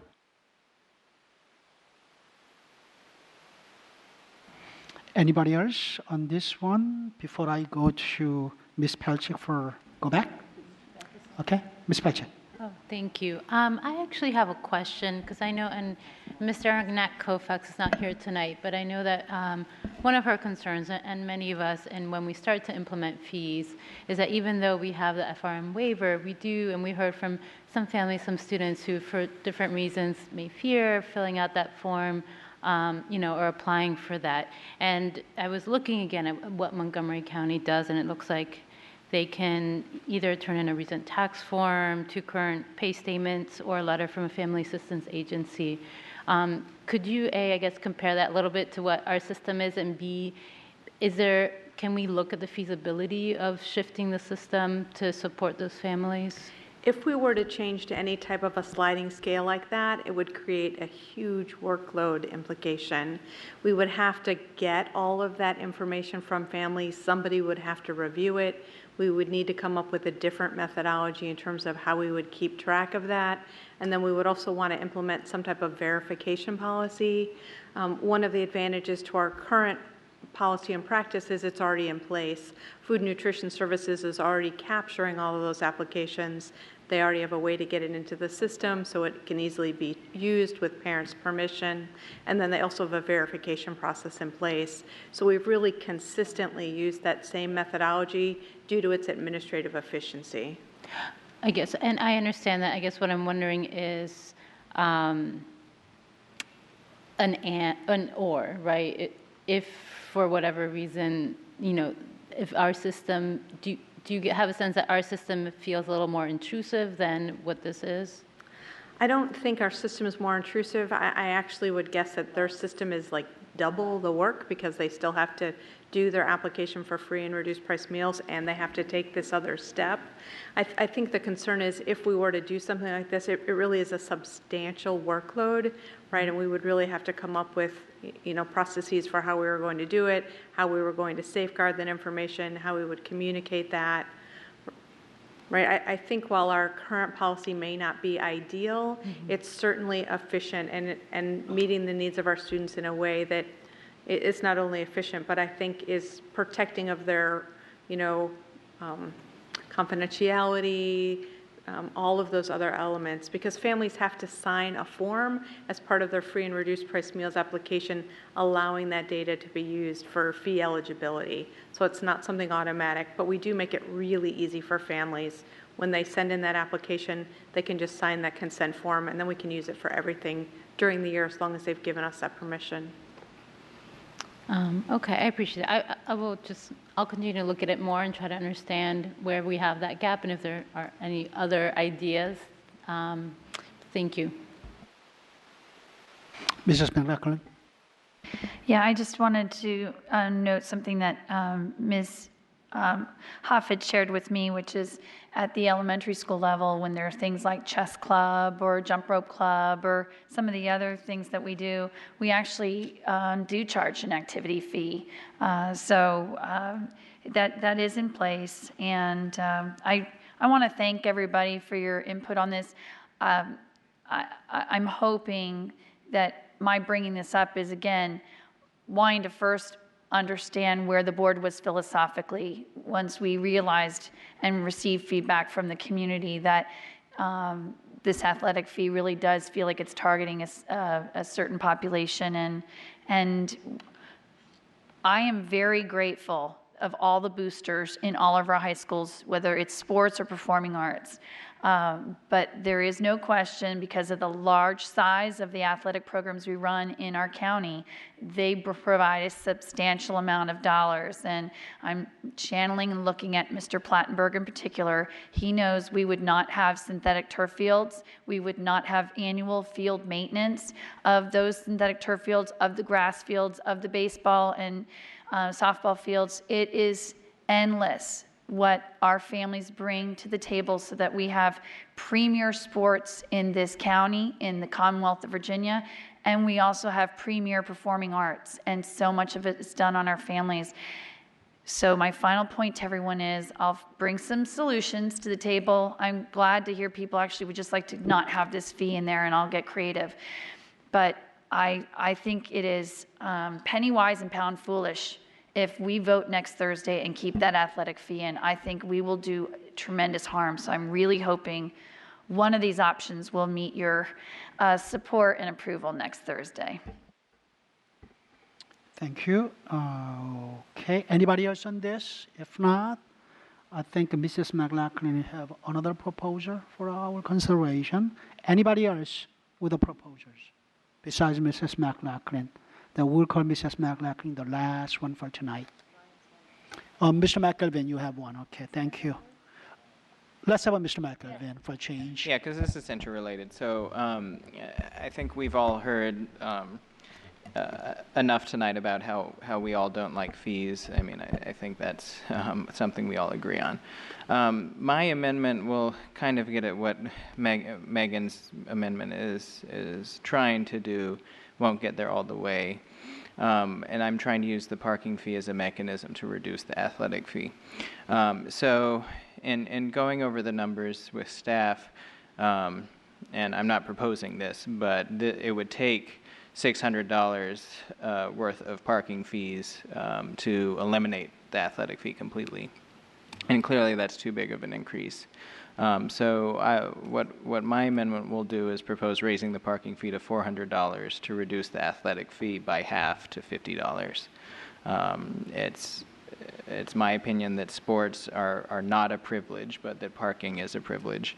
I think that raising the fee is not entirely bad. It does encourage carpooling. It gets cars off the road. It increases bus utilization. And it does reduce pollution. So I think there are benefits to increasing the parking fee. It is not all entirely bad. Okay, I think Mrs. McLaughlin wants to speak on this. Mr. McElveen, I appreciate you too trying to look at some creative ways to bring down the athletic fee. Whether we bring it down from 100 to 50, I think we still send the message to our athletic families that their children are being charged a fee, but not the other activities that I would like to remind everybody, it's called the Director of Student Activities, not the Director of Student Athletics. So the costs of it in our system is because we provide student activities at the high school level. The other thing is that for anyone who's actually driven around and seen what our high school campuses look like around the county on a school day, and I want to thank the woman from Mount Vernon who spoke at the public hearing, where she said Mount Vernon only has 25% of their parking spaces used, but look at the side streets and the neighborhood streets surrounding the Mount Vernon High School. We reach a tipping point when families and kids say that parking fee is too high. I knew many Woodson families where the parents said to the children, I will pay for your insurance, you will pay for the parking fee at the high school, and you will pay for your gas. And for a high school kid, the $200, which is almost 10 times what you get charged in Montgomery County and in Prince George's County, it's unconscionable that we use that as a revenue generator. I don't actually see it as a privilege because I happen to have been the parent who was allowed to work, but my children could play competitive sports, which 5 days a week they had to stay after school and practice for 3 to 5 hours, and they needed a car. So it wasn't a privilege. And when you look at even a school like Woodson, which it's not a socioeconomic issue, the families just end up saying that fee is too high, and I think we're seeing it why they park outside. Woodson's also half empty. So I appreciate where Mr. McElveen's going. I was really excited when Superintendent Lockhart took the parking fee off of his proposed budget. I think it's a very bad move. It affects 6,700 families, and I think that's the wrong direction for us to go. So I actually hope Mr. McElveen will just look at my amendment. If we can't get rid of athletic fees, then we do an activity fee, but I think the parking fee would be more harmful. Corbett Sanders. Thank you, and I do appreciate all of my colleagues putting different ideas on the table. The parking fee and increasing the parking fee to $400 would cause significant challenges to the students in my community, and I think that it would create significant angst with the 70% of the people who don't have children in schools. There is not a day more like a week that goes by that I do not get a letter from a constituent who doesn't have a child in school who complains over the fact that students are no longer parking in the parking lots in our high-need schools because they can't pay for the parking. And so we have this problem not only at Mount Vernon High School, we have the problem at West Potomac, where we actually have a community surrounding West Potomac that is asking to have permit parking only decals put into place, which Fairfax County does not normally do.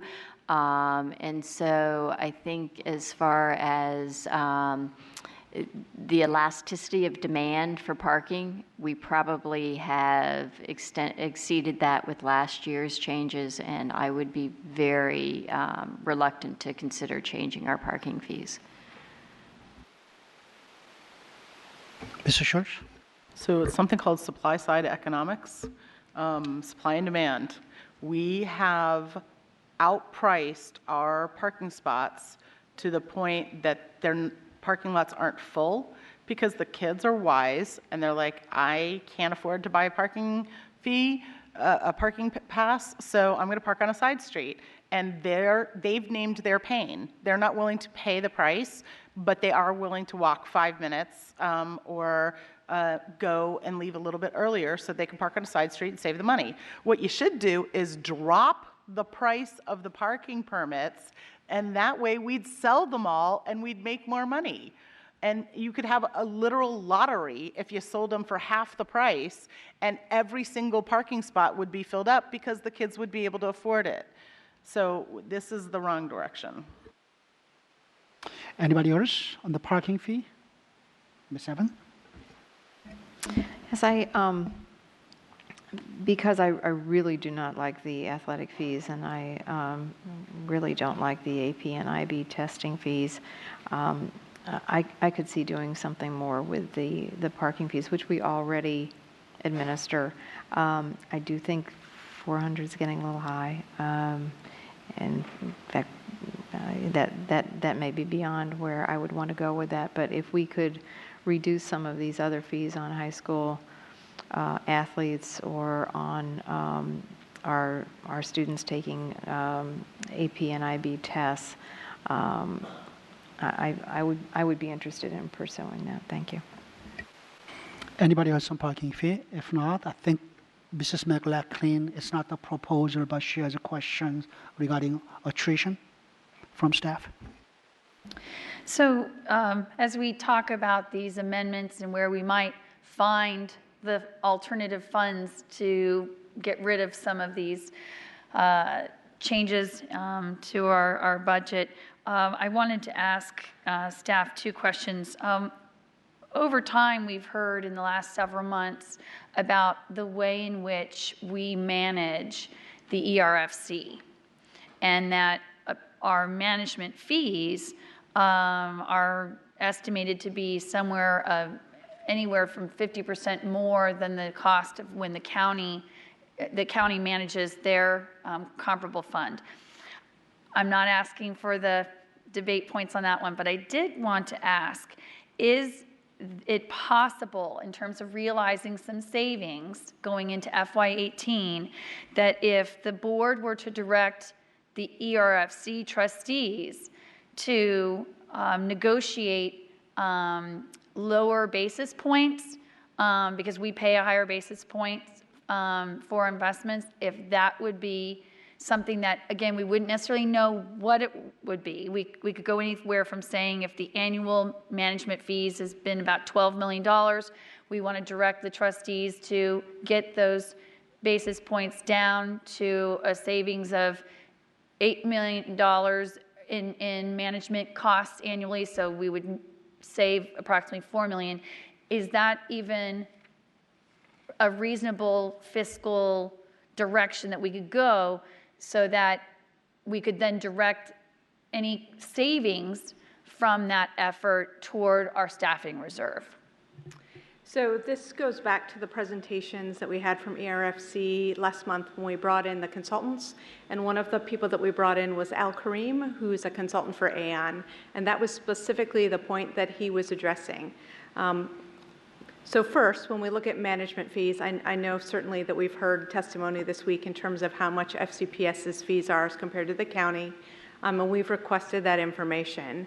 But when you look at what we're paying in terms of investment fees, some of the points that Al Karim covered, when you look at that is our actuaries are basing the rate that we need to contribute to ERFC on a variety of factors. And one of those is based on the policy that we've set in terms of the investments that we make, what those expected returns are. If we switch the types of investments we make, it will change that projected rate of return, which will impact that actuarial contribution. But even if we suddenly saved money on fees today for whatever reason, that fees would then be calculated into that actuarially calculated rate, right? And it may influence that rate, but it certainly wouldn't change the amount that we're contributing this year. So there's no savings in terms of any changes made to ERFC in terms of investments that we can use to balance the FY18 budget. So what you're saying is that we don't have any control in bringing down our management costs? No, we constantly look at our management fees. And as part of the negotiated rates that we have with every one of those investment managers, we have what's known as the most favored nation clause. So in the event that those managers are offering their same services to any other clients, they are obligated contractually to apply that lower rate to ERFC as well. The ERFC Board of Trustees certainly constantly looks at management fees to determine if we're getting the return that is worth making those investments. Now, and I do appreciate you drawing the clarification there, because part of the rush for the board to make any decisions about the ERFC changes, I remember you instructed us that the actuaries are making their estimations, and so you wanted us to kind of give you direction as soon as possible. So I think that this is something I'll take offline with you guys, and it might be that I have a follow-on motion that, again, for the board to give direction, because we still want to figure out how to improve FY19, and we might as well get started now. So I think that might be something that I will consider in terms of follow-on language. And then the other question I had was our attrition rate that we use. What was the calculation used for this FY18 prepared budget? So we did not change the rate that we use in our budget when we're budgeting for what we call vacancy and turnover. Lapse is the term that we use to describe both the impact of position vacancy during the year and turnover. I'm sorry, Ms. Michael, and I hear Ms. Schultz over here saying that she already heard it tonight, so I don't know if I'd stepped away from the table and missed it. I just want to know what is the attrition assumption rate we use? Is it 2.1? 2.1 is the percent we use to budget lapse Okay. during the year. In addition to that, each year we also recognize base savings as part of our budget development, and we increased our base savings for our FY18 budget to $27 million. That's an increase of over $7 million as compared to that base savings amount that we used in our current FY17 budget. But in terms of the 2.1, that assumption, if we were to move it to 2.3 or 2.5, what does that do then? I would not recommend that we move it to that. We have already, as we look at our budget for FY18, we've already taken into account what we project. Yes, I did, Ms. Schultz. I did go back there, and I apologize if I'm asking something that you already felt answered.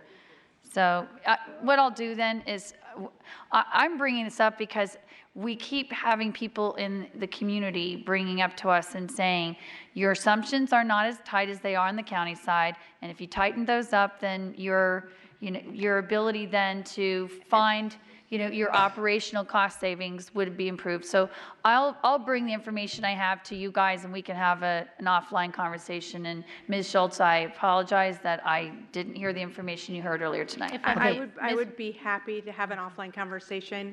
I certainly believe that that's inaccurate, that we don't budget as tightly as the county in terms of that. So I would love to have that conversation. Okay. Ms. McLaughlin, I also would like to know if that's possibly something for the Budget Task Force. I agree that we need to look at it, so I'd love to talk offline about that as well. Okay. Thank you. Thank you. I think I haven't spoken much, but I'm going to spare Dr. Prestillo and Dr. Duran from 25 questions I had on my list, because a couple of days ago, you gentlemen met with me and spent your precious time explaining to me, educating me how this sort of like a reorganization of or merger of transitional Eastern High School with other high school will actually help our students in transitional Eastern High School students to be able to access more classes, actually be able to work toward getting high school diplomas, at the same time realize board efficiency, and thus, you have put in $1.5 million of savings in the next year's plan. I still believe that $1.4 million from this particular program is substantial amount of money. But I'm gonna give you benefit of the doubt. At the same time, I'm gonna hold your feet to the fire, and this approach better worked in the way you had described to me 2 days ago. I'm gonna see to that. So with that, let me talk about again. I would like to encourage board members to finalize your proposal as soon as you can. If you can share with your language with your colleagues by tomorrow, they'll be better. But finalize by Monday so that we can post everything on Tuesday, and hope that you have a lot of one-on-one conversation between now and Monday so that we can have all the motions. Meanwhile, we're gonna go with the existing proposal from Dr. Lockhart on the table as the main motion, and we'll entertain all amendments. Yes, Ms. Saenz. So. Are we going to have an omnibus motion? We don't have an omnibus. There has been only one sort of proposal from Ms. Evans, and I haven't really heard of much of a support of that. Others talked about general idea, but there's no concrete language that we can take a look. So it's like, my follow-on. They are going to be all follow-on motions are not really budget motions. Those are follow motions. As far as the budget motion itself is concerned, we need to see actual language to see whether that can become a part of the omnibus. And we don't have any of those. Right. We so just have concepts. So likely the current motion, it will be the main motion. A current motion will be the main motion, and we'll have many amendments I can see. Okay. And hopefully just come up with a finalized language by Monday. Ms. Evans. I think it's fair to say I'm not going to be offering my motion. Okay, thank you, Ms. Evans. Appreciate that. Okay, with that, this work session is adjourned. Thank you.